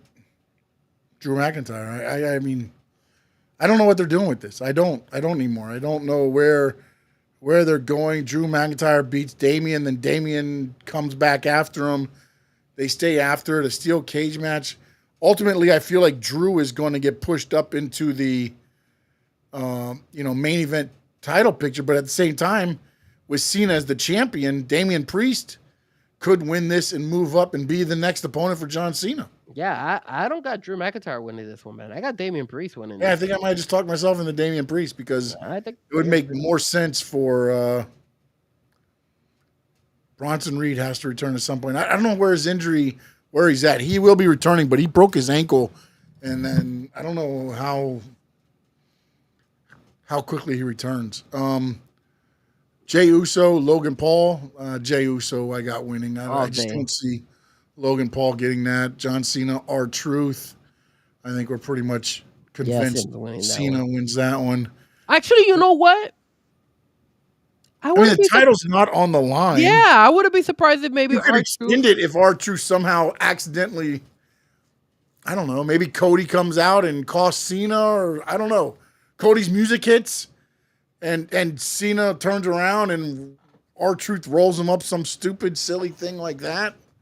Like, I mean, Truth doesn't hit him with a finisher and pin him. I'll tell you that much. Now, it's going to be something silly. If he, oh my goodness, Kairi Sane's hurt. She stuck? What happened? Oh, she couldn't get the gold coins out. What gold coins? I don't know. I'm a little bit behind. Wait, when she comes out, it's like, I thought she tripped or something, but it's like she's trying to dig in the bag at the same time. It looked a little harsh. Oh, I see what you're talking about. Yeah. Like, what the hell happened? What are the point of those coins? What does that mean? Kairi Sane, she's the pirate, princess pirate or whatever. That's why she's got the little eye patch and the. Yeah, but she. Oh Lord. Okay. I guess. She was like the pirate of the seas or something like that, man. The pirate of the seas. This is the first time I ever see her throw gold coins. Oh no, yeah. Well, but again, they broke away from the whole damage control and everything. Yeah, because they got rid of my girl Dakota Kai. Just joined us. What's up, my friend? And make sure you check out Finn's TV with Sammy, and also the Rainy Day Podcast with Adrian. Hey, what's up, Adrian, bro? I thought we were gonna have Adrian one of these days on the We are gonna have Adrian one of these days on with us. No, Adrian, I gotta be able to set it all up. I'm still trying to get EA minutes. I never got anything back. Raw is so good, everything makes sense. Yes, it does, Wilford. Raw is where the best sit on the bench. Thank God you didn't say we're the best. You done made Wilford mad, bro. Is he mad at me again? I think so. He's like, Raw is so good, everything makes sense. Here we go. Triple threat match. That's what you've done. I hope Kairi Sane wins this one. You know what? I'm upset though because like there's not a women's match on Saturday night's main event. No, there isn't. I was looking for one. I don't see any women on here. That's weird. That's weird. I only see. Look, I see Cena, Truth, Uso, Logan, Punk, Sammy, Seth, Braun, and Damian Priest. Oh, you know what messed me up? I was looking at CBS and they had predictions. No, Wilford, I know. We're all just having fun, man. It's freaking pro wrestling. If you get serious over this stuff, you got problems, man. You got problems. Yeah, for life buried treasure? Yeah, I don't know, man. I've never seen that. Matey. Kairi Sane, she has a little eyepiece, the little thing. Looking for the gold. I see the booty. I mean, Cat for Life, Money in the Bank. Yeah, it's coming back around. It's so funny. On that night, you're getting The afternoon is AAA, NXT, WWE, when Worlds Collide, and then at night it will be That Money World, in the Bank. I feel that Worlds Collide is gonna be better than Money in the Bank. Yo, look at Kairi Sane holding it down. Yeah, buddy, she can go, man. Her and Io can go, man. Well, not anymore. Oh my God. Oh God. Oh, Zoe's out. Zoe's done. Yeah, she hurt herself. Throw the X. Throw the X. Throw the X. What happened? I didn't catch it. Her knee buckled and went into. Oh, I see it. Oh, is that I'm a little bit delayed. You're right. Oh man. Oh damn, that sucks for her. Oh, see, Finn Sammy is with me, bro. He's like delayed, tape delayed, just like I am. Yep, they're gonna go help her out. That sucks, man. And now they've gone to the briefcase. But I'm wondering if, because Zoe's always had knee injuries, if they're just doing this to where it ends up being Kyrie versus, and then Zoe doesn't have to take a pin. Hopefully nothing serious is wrong with her knee, man. It looked like it might have got caught in the mat or so. I'm not sure what happened there. Yeah, will be an epic day of wrestling for sure. They went to commercial. And then this week, isn't AEW's got something this weekend, doesn't it? They don't got a pay-per-view, do they? Yes, they do. Oh, please. See, that goes to show you how excited we are about AEW. What do they got going on this weekend? Isn't Double or Nothing this week? I don't think so. Let me see. Sorry, Double or Nothing this Sunday. Oh my God, you're right. Double or Nothing is this Sunday. Wow. I'll be able to watch the Sunday because I'll be off for work around 4. This Sunday, it is Adam Page versus Will Ospreay. All right, here we go, Frankie Fresco. Are you ready for the matches? Finn Sammy, you're so true.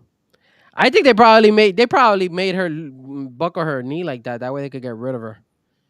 Oh, I have the volume down. I'm not gonna lie to you. I have it on mute so that it doesn't come through my mic. So I didn't hear. It doesn't come across on my what's the little I have them CC thing captions. The captions doesn't have her screaming, so I didn't hear. Yeah, I have the like the little caption on the bottom, so I'm reading it. Yeah, that's what I was reading. But I saw her slide and it looked like her leg got caught. All right, here we go. You ready? AEW Double or Nothing. Jesus Christ. Remember, we just did 4 matches for Saturday Night Main Event, all right? Wait, hold on a second, man. What? Why does AEW have so little amount of matches in this paper? What are you talking about? They have a lot because I'm on their website. I see 1, 2, 3, 4, 7. 5. Well, for AEW, it's not a lot. Oh, okay. I got 7. I got 5, but I could be wrong. All right, let's see which ones you're missing here. FTR versus Daniel Garcia and Nigel McGuinness. What say you, Frankie Fresco? Hey, Will, jump in. Give us your guesses. FTR versus Daniel Garcia and Nigel McGuinness. Let's roll. Man, this is a tough one, but what do you do? Just roll Zoe Stark out of the ring and just keep it going? I'm still in commercial. FTR wins this, bro. No, see, I think you're wrong. Nigel McGuinness wins it. I like Nigel McGuinness. I don't get me wrong. I know he's trying to defend Tony Schiavone, but I don't know. Maybe I think at the end of the day, you're gonna see probably like a Gunther kind of vibe with Pat McAfee, with Nigel McGuinness type of style. So I think that's why I got Nigel McGuinness losing.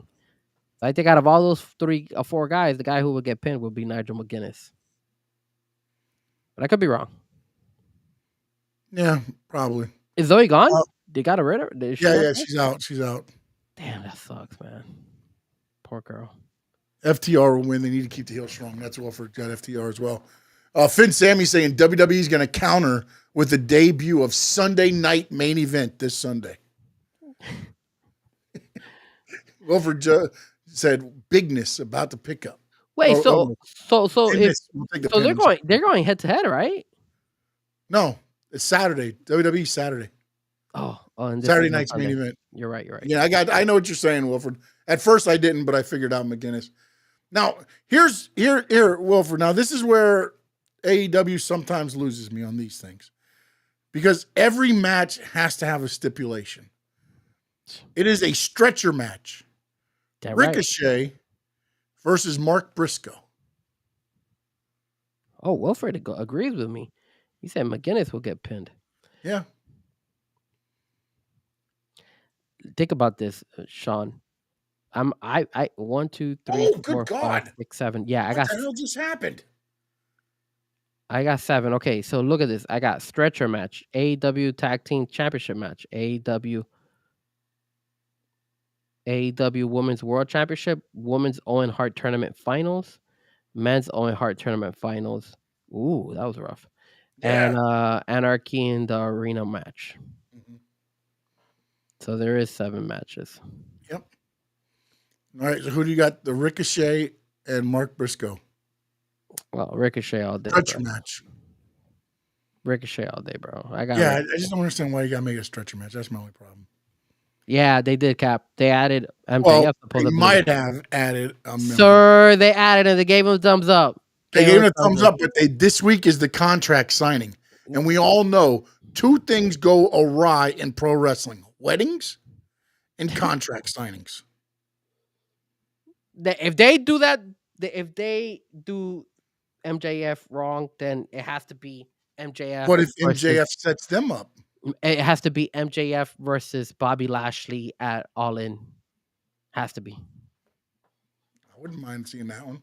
No, I wouldn't. The Hurt Syndicate against the Sons of Texas for the AEW World. Wait, hold on. We didn't get your take. Ricochet or Briscoe? Ricochet. And Mark Briscoe's just there to have some great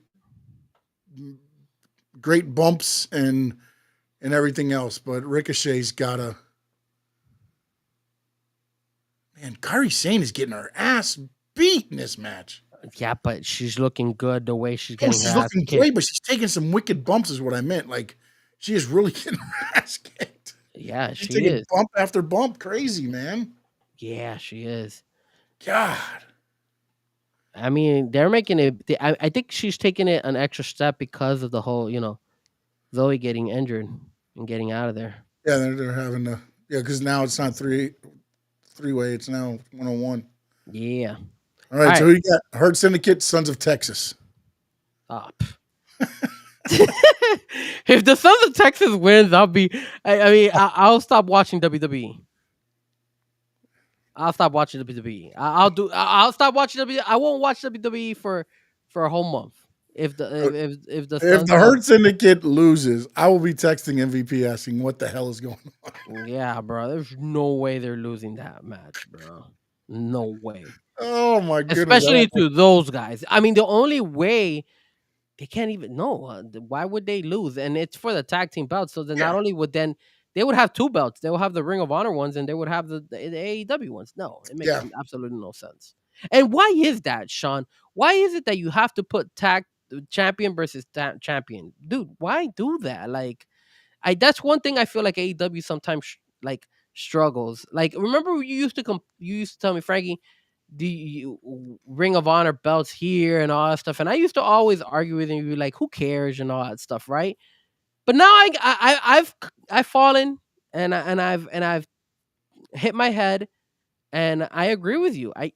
They need to keep those brands separated. Like, stop. The problem is you want those belts to mean something, and to me, belts don't mean anything if you see all of these belts. It hurts the Sons of Texas because they're tag team champions and the Hurt Syndicate is tag team champions as well, and Hurt Syndicate beats them. Well, not that, but Dustin Rhodes still brings out the 6-man Ring of Honor titles, which he holds with the Von Erichs. Have you seen the Von Erichs? Where the hell are the Von Erichs? I didn't even know he still had that tag. He had both belts with them at the last show. Oh my God! But in Rickett and Wilfred's eyes, AEW can't do no wrong. Wow. Throw a parting shot. Wilfred had Ricochet win the other one and Hurt Syndicate win this one. This one is interesting to me, but I also feel it's like a no-brainer. The Women's Owen Hart Foundation Tournament Finals, the TBS champion, Mercedes Moné versus Jamie Hayter. all day Mercedes Moné because you gotta set it up for Tony Storm versus Mercedes Moné at All In. Yeah, I feel like that's that's the money match. You got to do it. Hell yeah! But man, I feel like Hater's been on a. Oh my god, why are they You doing know that to Jawa? That he's gonna get destroyed. You know what I would do if I'm them? And again, I don't know where Britt Baker stands right now with AEW. I would have Britt Baker cost Jamie Hayter the match so you can get Hayter against Baker. I would actually have Britt Baker cost Mercedes Moné the match. That way it could be Mercedes Moné versus Britt Baker again. Yeah, but no, but you're right with the Tony Storm, Mercedes Moné is the money match for All In. That's what I'm saying. But now you add All In, you can add Britt Baker and Jamie Hayter. Yeah, but here's the thing. AEW likes to go above and beyond. So you cost Mercedes Moné that What match. you do is have Britt come in and beat them both. Oh, you could do down, that. And then now we do a 4-way with Tony Storm, Britt Baker, Mercedes Moné, and Jamie Hayter at All In. Yeah, because it can never be just a regular match. It has to be something extravagant. And I agree with you, Wilford. Mercedes will win. I agree with Frankie as well. That feels like that's been where this all was heading for All In. The Owen Hart Foundation tournament final. Again, I think it's going to be a hell of a match. Ospreay versus Hangman Adam Page. But I think I know where this is going. But I just don't see Will Ospreay losing. Hangman Page has some momentum on him though, but man, you have to go with Will Ospreay because you want to build him up for All In. So it would be bad if you have him take an L right now. And I think he's only lost maybe once. How many times has Will Ospreay lost in AEW? Maybe once or twice, and that's it. Yeah, Kyle Fletcher once, and I think in a tag team match. And Okada, he lost to Okada. Okada, yes, you're right. You're right. That's the only. I think those are the only two. Yeah, and I agree. I think Ospreay wins, and honestly, I think Wilford is wrong. Where Darby Allin is going to be the winner, to the one to beat Moxley. I think Will Ospreay at All In is the one that beats Moxley to become the face of AEW.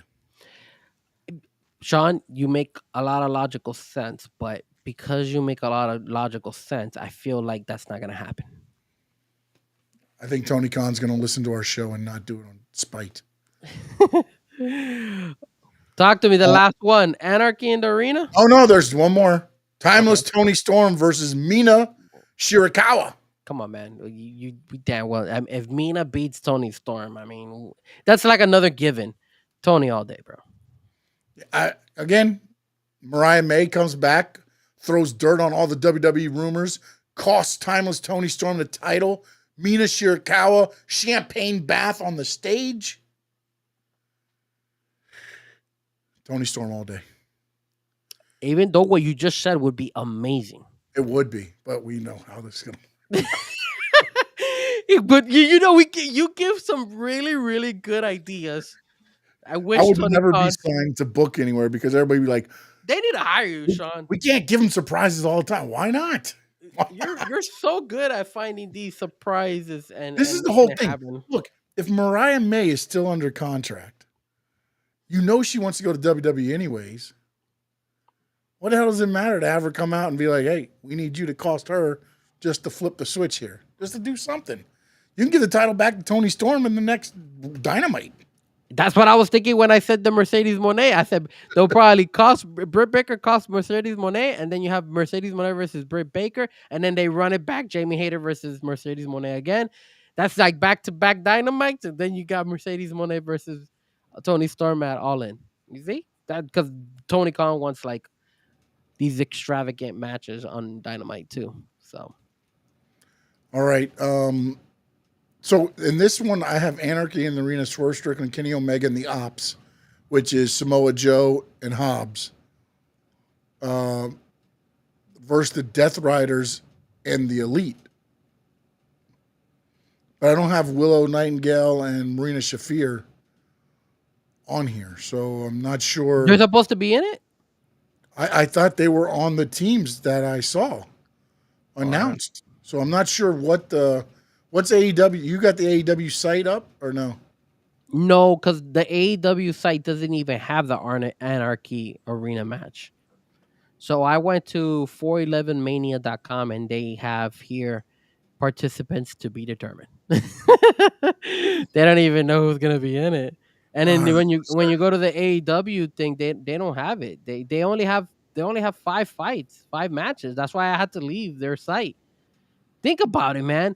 You have to go to somebody else's site to see what matches are in that match. Like whoever's running AEW's I guess social media needs to get their shit together because they don't even have all the matches. They only have a couple. Doesn't make any sense. So apparently, as of May 19th, the teams still have not been. So they're probably going to hype that for Dynamite this week. Yeah. Find out who the teams are. Yeah, because my bad. It says Swerve Strickland. Okay, now I'm on their site. Team Swerve Strickland versus Team John Moxley. Yeah, which has been accepted. It says now we'll have the Anarchy Arena, Glendale, Arizona, this Sunday. That's all it says. It doesn't say who are the participants. Yeah, this one says while the participants have not been officially confirmed, recent developments on AEW programming suggest Moxley's team could include Gabe Kidd, who interfered on his behalf last week on Dynamite, the Young Bucks and Marina Shafir, Wheeler Yuta and Claudio of the Death Riders, or the Elite's Kazuchika Okada could also be involved. Strickland's team could feature Kenny Omega, Samoa Joe, Powerhouse Hobbs, Willow Nightingale, as well as others. Whoa, are you watching this? They got Roxanne Perez into the Judgment Day. I would just like to take a moment to formally introduce Roxanne Perez to the Judgment Day. Get the hell out of here. Finn Balor brought Roxanne Perez to the Judgment Day? Wow, I like this. She's saying she's not a member of the Judgment Day, but we need a little help around here. And in that case, we have Roxanne. I like it, man, because then you could go ahead and have Roxanne versus Liv. It's a good way to build this up. She's got presents for them. Oh, chicken nuggies. Oh no! Wait, hold on a second. This is gonna be the new way. This is gonna be. Are you telling me that Dom is now gonna get Roxanne? I mean, dude, this guy. Wait, Carlito got something. I don't know what he got. It's in a bag. What is it? Oh, apples. Wow. Apples for Carlito.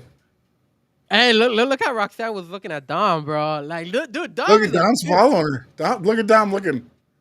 Dom is a pimp out here, bro. He got a couple of apples. Oh, damn.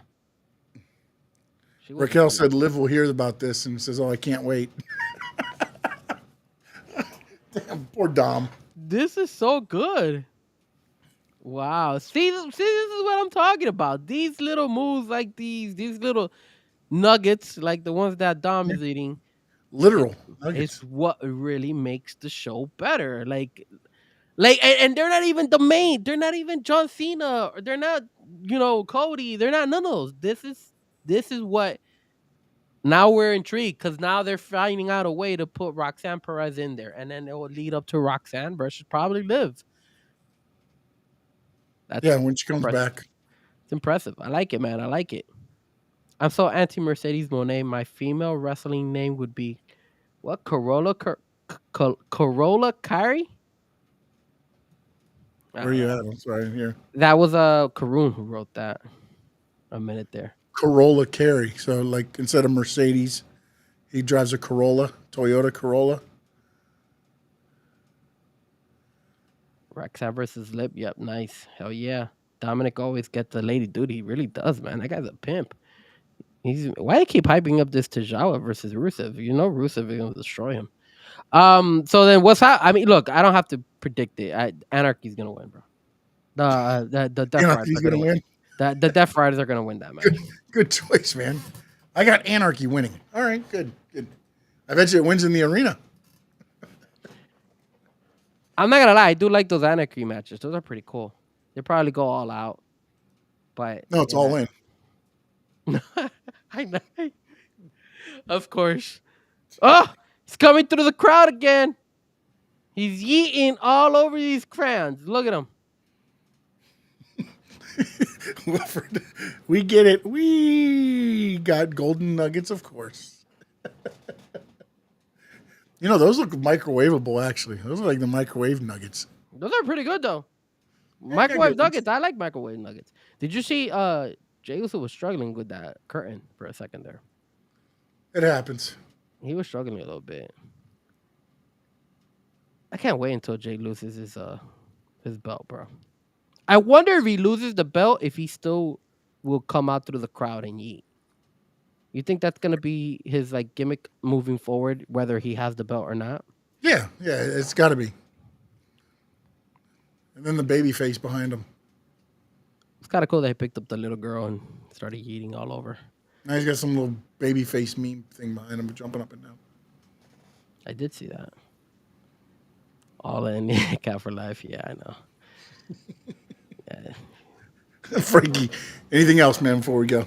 Yeah, it looks like if I think they have me behind there, right next to Jey Uso, right there. Me without the hair. The face? The big meme? Mm-hmm. That's all me right there, sir. I'm there.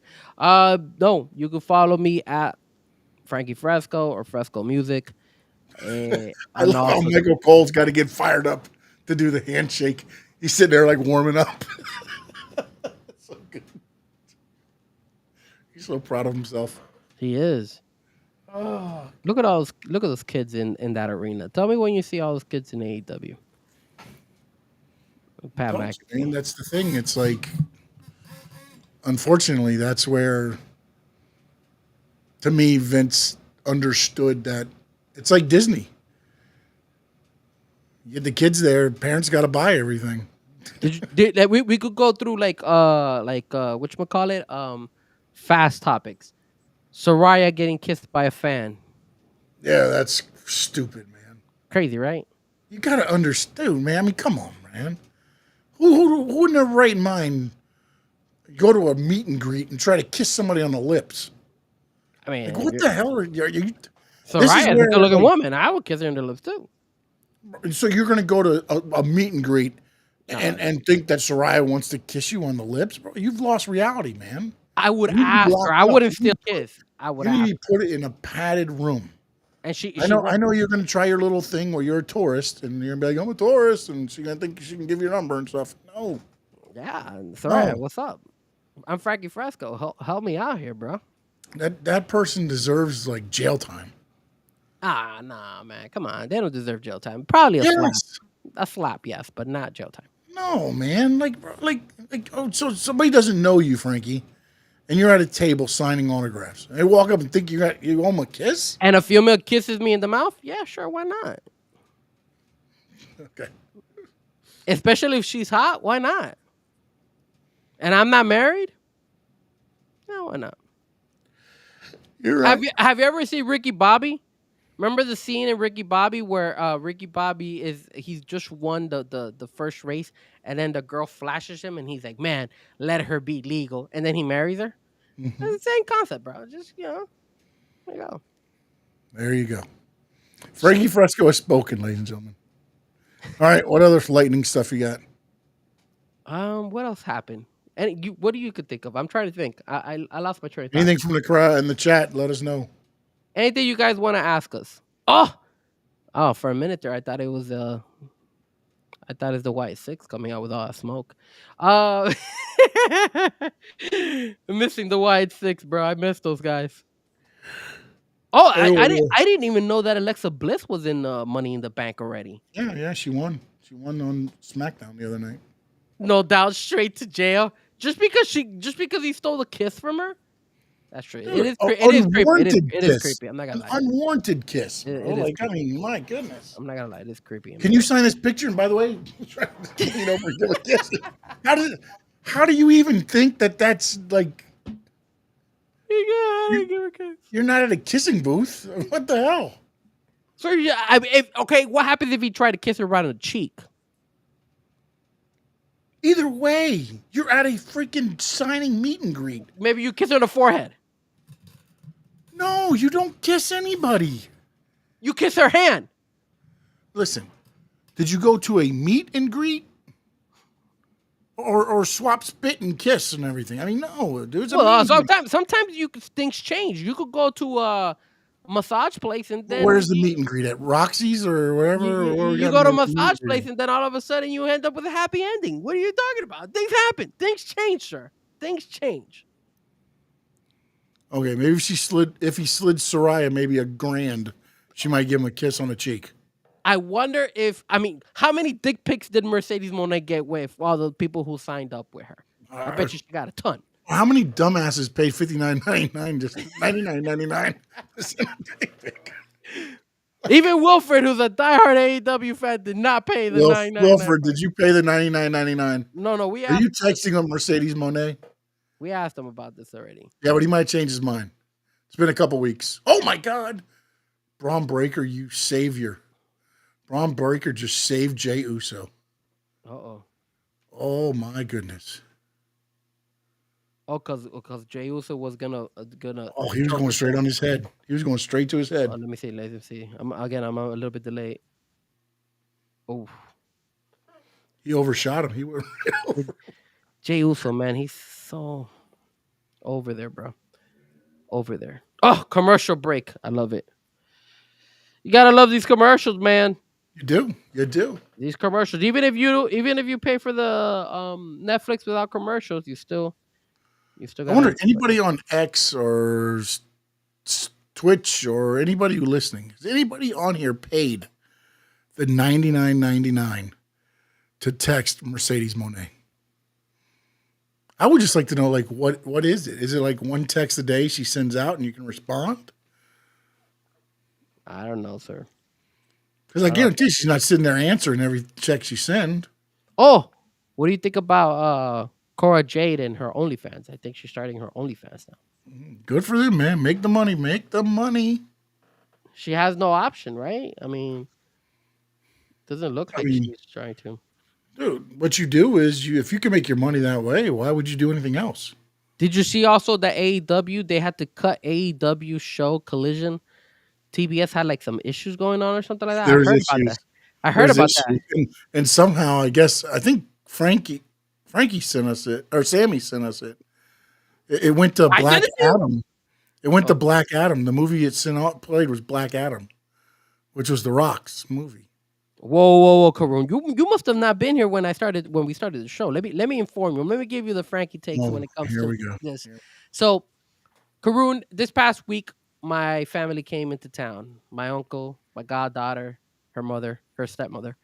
And what happened was Frankie Fresco went ahead and said, yo, we got to do tourist stuff because they've never been here to the United States and all that stuff. So if you guys are ever interested, there's a thing called a big bus. And that big bus, if you go to Miami City Pass, you get you could do different things, like 10 different attractions. And one of them is the bus.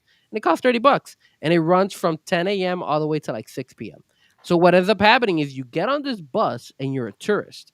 And you just ride. You could get it from Bayside. You could get it from Wynwood. You could get it from anywhere. And it takes you it takes you to, it literally takes you through Bayside, South Beach, Wynwood, the Design District. It takes you to the Everglades.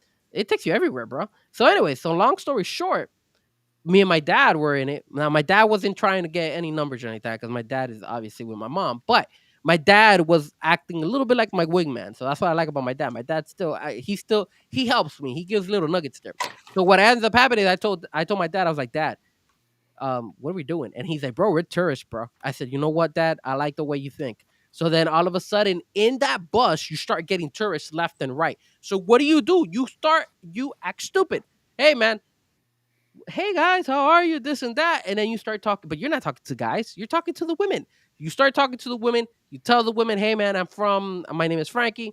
I'm visiting from Colombia. And I've been here in the States a couple times. That's why my English is pretty good. But I mean, I would tell them a whole bunch of crap. I would tell them lies. Doesn't matter. I'm not married to them. I already told that to Sean. So then these women, some of them are hot. I'm not gonna lie. But don't steal don't guys. If we're gonna do it together, we gotta do it right. Okay, Karun. I don't know if Karun is married. Hopefully Karun is it. Karun, if you're single, man, let me know. We can make this happen. So you get in there, then all of a sudden you get phone numbers. You start picking these numbers from these tourists. And some of these tourists are hot, man. I'm not gonna lie, bro. I was shocked. And it not only happens in not only happened in the bus, but it also happened in the there's that boat tour, that millionaires boat tour where if you and for you guys that are and gals that are come to Miami, there's a boat that travels all around Star Island and all that stuff, and they pretty much say, hey, this is this person's house, this is like Shakira's house and all that stuff. Coincidentally, they did not mention Diddy's house, which was funny because Diddy's house is there. I knew Diddy's house was there. They didn't mention it. But anyways, long story short, hey man, you start sneaking around, you see like 2 or 3 women by themselves without no man. All of a sudden, you start having a conversation with them. You're like, hey, where you guys from? Oh, I'm from this place, and I'm like, hey, I'm from this place and this place, even though I'm from Miami. And then you win them over. Look at Frankie Fresco. All the women are gonna be like, Frankie, you're such a pig. Sorry, ladies, sorry. But for the gentlemen, you're welcome. Looking out for all the single guys out there, bro. And that, ladies and gentlemen, is the tip of the day. There you go. Frankie Fresco. Giving you the book of Frankie. That's actually more entertaining than this matchup right now. I don't know. You know what's interesting is 10:15. Like this Raw feels like it's dragged this week. Last week's Raw sucked too. It was boring. Like the last 2 Raws have been very boring. I'm telling you, they're not selling me with this Braun Breaker, Seth Rollins, Paul Heyman stuff, bro. It's they are. It's not that it's but the problem right now is like I don't know what the situation is with CM Punk, but like he hasn't been on the shows. He's matter. There, but he hasn't been on. He comes out for the save. If you did a, PTSD for women these days for past experience, yeah, I know. Crazy. All right, Frankie, let them know where they can get to you and maybe get more wisdom from you. If you guys want more tip advice, you could reach me at the Love Doctor Frankie Fresco. 1-800-LOVE-DOC. You call me a Love Doc Frankie Fresco. That's DOCLOVE. Maybe instead of bringing let me talk to you. I'll bring you guys the Love Doctor Wednesday nights with Frankie Fresco. I might grow. Call into the love line. Right. And then I wear a blazer too because I gotta look professional. Oh, a blazer with a heart bow tie. And it would be really good. I have to change my background though. It has to be like something. It can't be wrestling. You got to get like a female to kiss you on the forehead. So you got like the lipstick right there on the forehead as you do. See, Sean, you would be my co-producer. I would go ahead and make sure you give me these ideas, these wild ideas. That way I could sell it to the fans and be like, look, Frankie's been macking on all these women. It's crazy. It's impressive. And the only reason it is because Sean has given me all these ideas. That's what I like. But you can catch me at Frankie Fresco on all social media platforms, Fresco Music. That's terrible. You could also check me out on X, Instagram, the Frankie Fresco YouTube channel, and obviously Jesus Facebook. Christ. That was pretty bad. And shout out to the Sharks, man. Wait, it gets worse. Is he on the apron yet? Yeah, I saw what he did, bro. That was pretty bad. No. You saw the Frankensteiner he just did? The Steiner Bulldog? Yeah, that was pretty bad. Oh, okay. Latino Heat Frankie Fresco. Look at that. Finn Sammy, another co-producer. These guys are giving me all these ideas. And I have to come up with like a really nice, cool song too. Oh, like you remember this guy? The wrestler who used to come out with the towel. What was his name? Damn it, I forgot his name. Val Venus. There you go. I can't pull out that. I can't. Hello, ladies. Yeah. That's how I'll start my Wednesday show. Hello, ladies. So you have a heart bow tie and a towel. That's all right. And lips on your hair. On your head. Like, hello, ladies. Hello, ladies. Val Venus style, baby. Val Venus style. What about you, Sean? How can they find you, bro? They can find me at Stanley Media _11. And also at Stanley Media House everywhere else. And of course, Stanley Media House Network on YouTube. Make sure you like, subscribe. Also check out the Frankie Fresco YouTube channel. And want to thank everybody. Any parting words from the chat from Frankie Fresco? I'm thinking about putting maybe some baby oil. Oh, good God. That's why the bus didn't stop at Diddy's house. It slid on by. I think this show's getting too TVMA. I'd be the Godfather with my pimps and hoes. You should. There you go. There you go. He walks with a crane and everything. A little Frankie crane. won't ride the bus anymore. He'll be on the hoe train. Oh hell yeah, pulling them hoes. Oh, shout out to Sean too. I when I was over there at in Southwest 8th Street and La Sabuesera. What do you call that crap? La Pequeña Habana. I went to this Mexican place and they had like this all wrestling thing. They had a wrestling belt. They had Yeah, the luchador. I tagged Sean. If you guys follow me on social media, I tagged Sean. I was like, look, when me and Sean used to be tag team partners back in the day, you had a like luchador. Sean was like, Frankie, where the hell are you?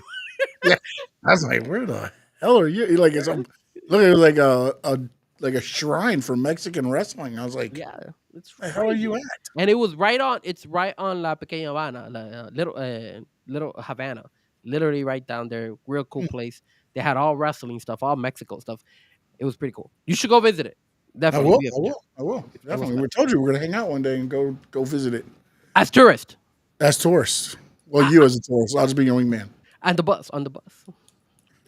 The big bus. The big bus. Apparently doesn't stop at Diddy's house. No, it does not, sir.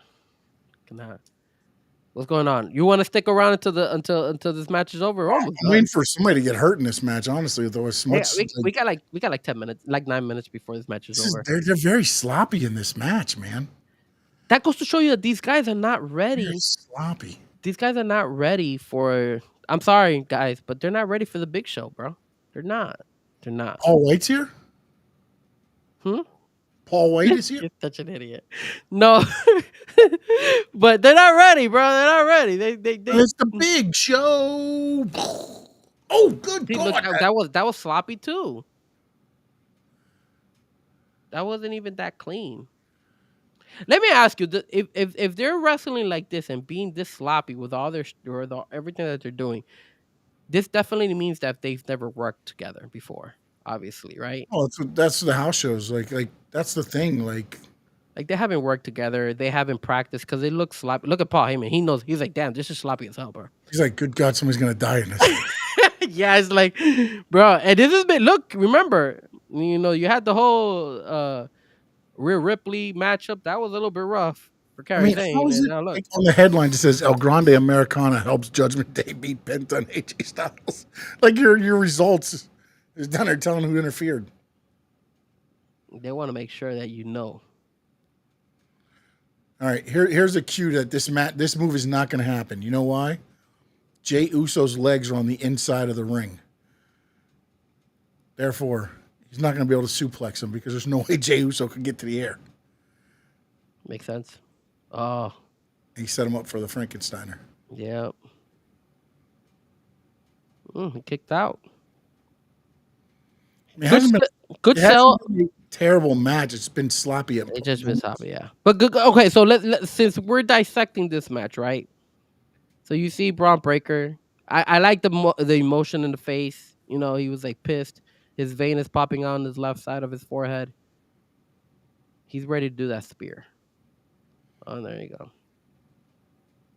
Why does everybody do that when they have that? Why do they always do that? Like, another one who does this is this guy. Ooh. Did you see how fast he was going? You saw what he did to avoid getting kicked in the face? Yeah.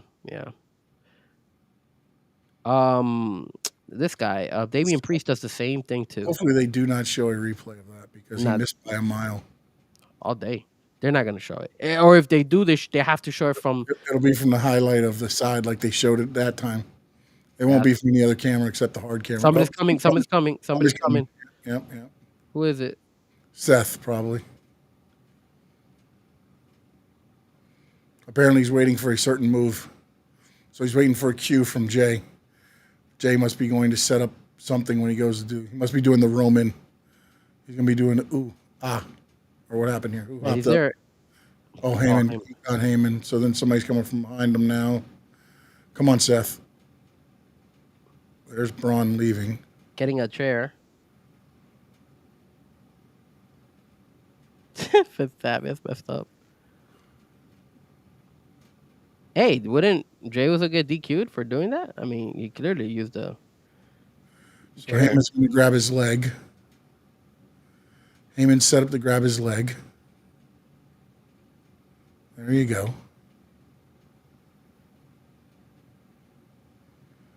Now he's going to go down to hit Heyman, and whoever's out there is going to probably take him out. And probably, you know what probably is? Logan Paul. Logan Paul, yeah.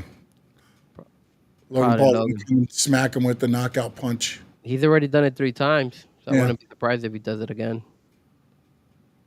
There. Oh no, it was Seth. I flew out of his pants. His ass crack was like almost out there. Did they disqualify this match already, or is it still going on? He needs to put a belt on. Jesus. Got to be over. Yeah, right? Did the bell ring? Mm-hmm. Well, here CM Punk might come out. Yeah, CM Punk might come out.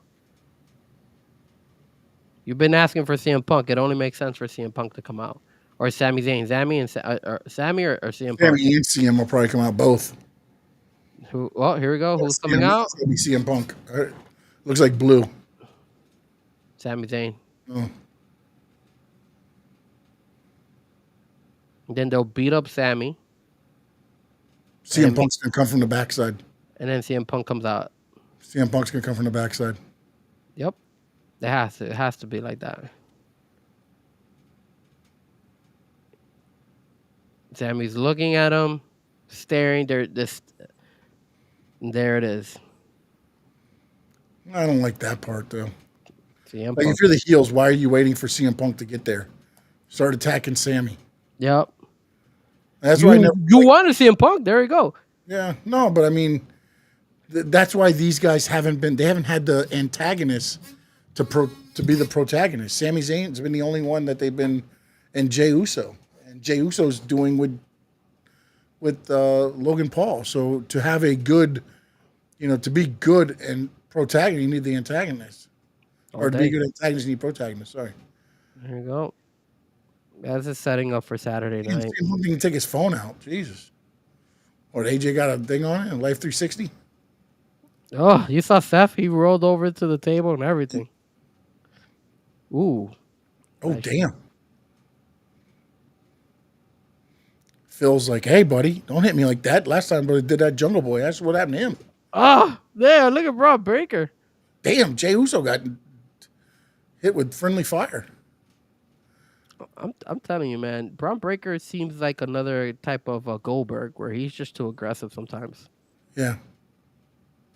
Okay, they're going out. And CM Punk's going to come to the thing and jump up and hit it. Ah, There it he is. Come Says on. at some point in the near future, Sammy will turn on Roman Reigns and CM Punk. You can't leave here like this. I mean, what are they going to concession stand? Seth Rollins missed the cutoff. Yeah, wait, now go down. There you go. Seth Rollins went the wrong way. He had to fight back. Here comes Logan Paul. Logan Paul's probably going to come out. Logan Paul knock him out in the Raw. Bam. Boom. This is so predictable, dude. Like, come on, man. So we called everything exactly the way it came out.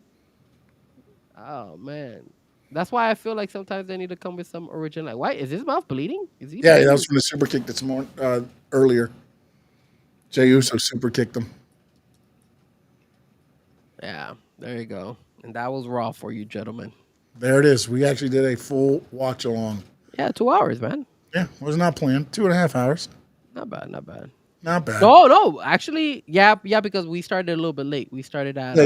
We did start about 8:20. So yeah. Yeah, so you're right. Yeah, we're about 2:08 into it. So yeah. Not bad. Well, we thank everybody that joined in, and in the words of the great Gordon Soley, so long from the sun, shine, state.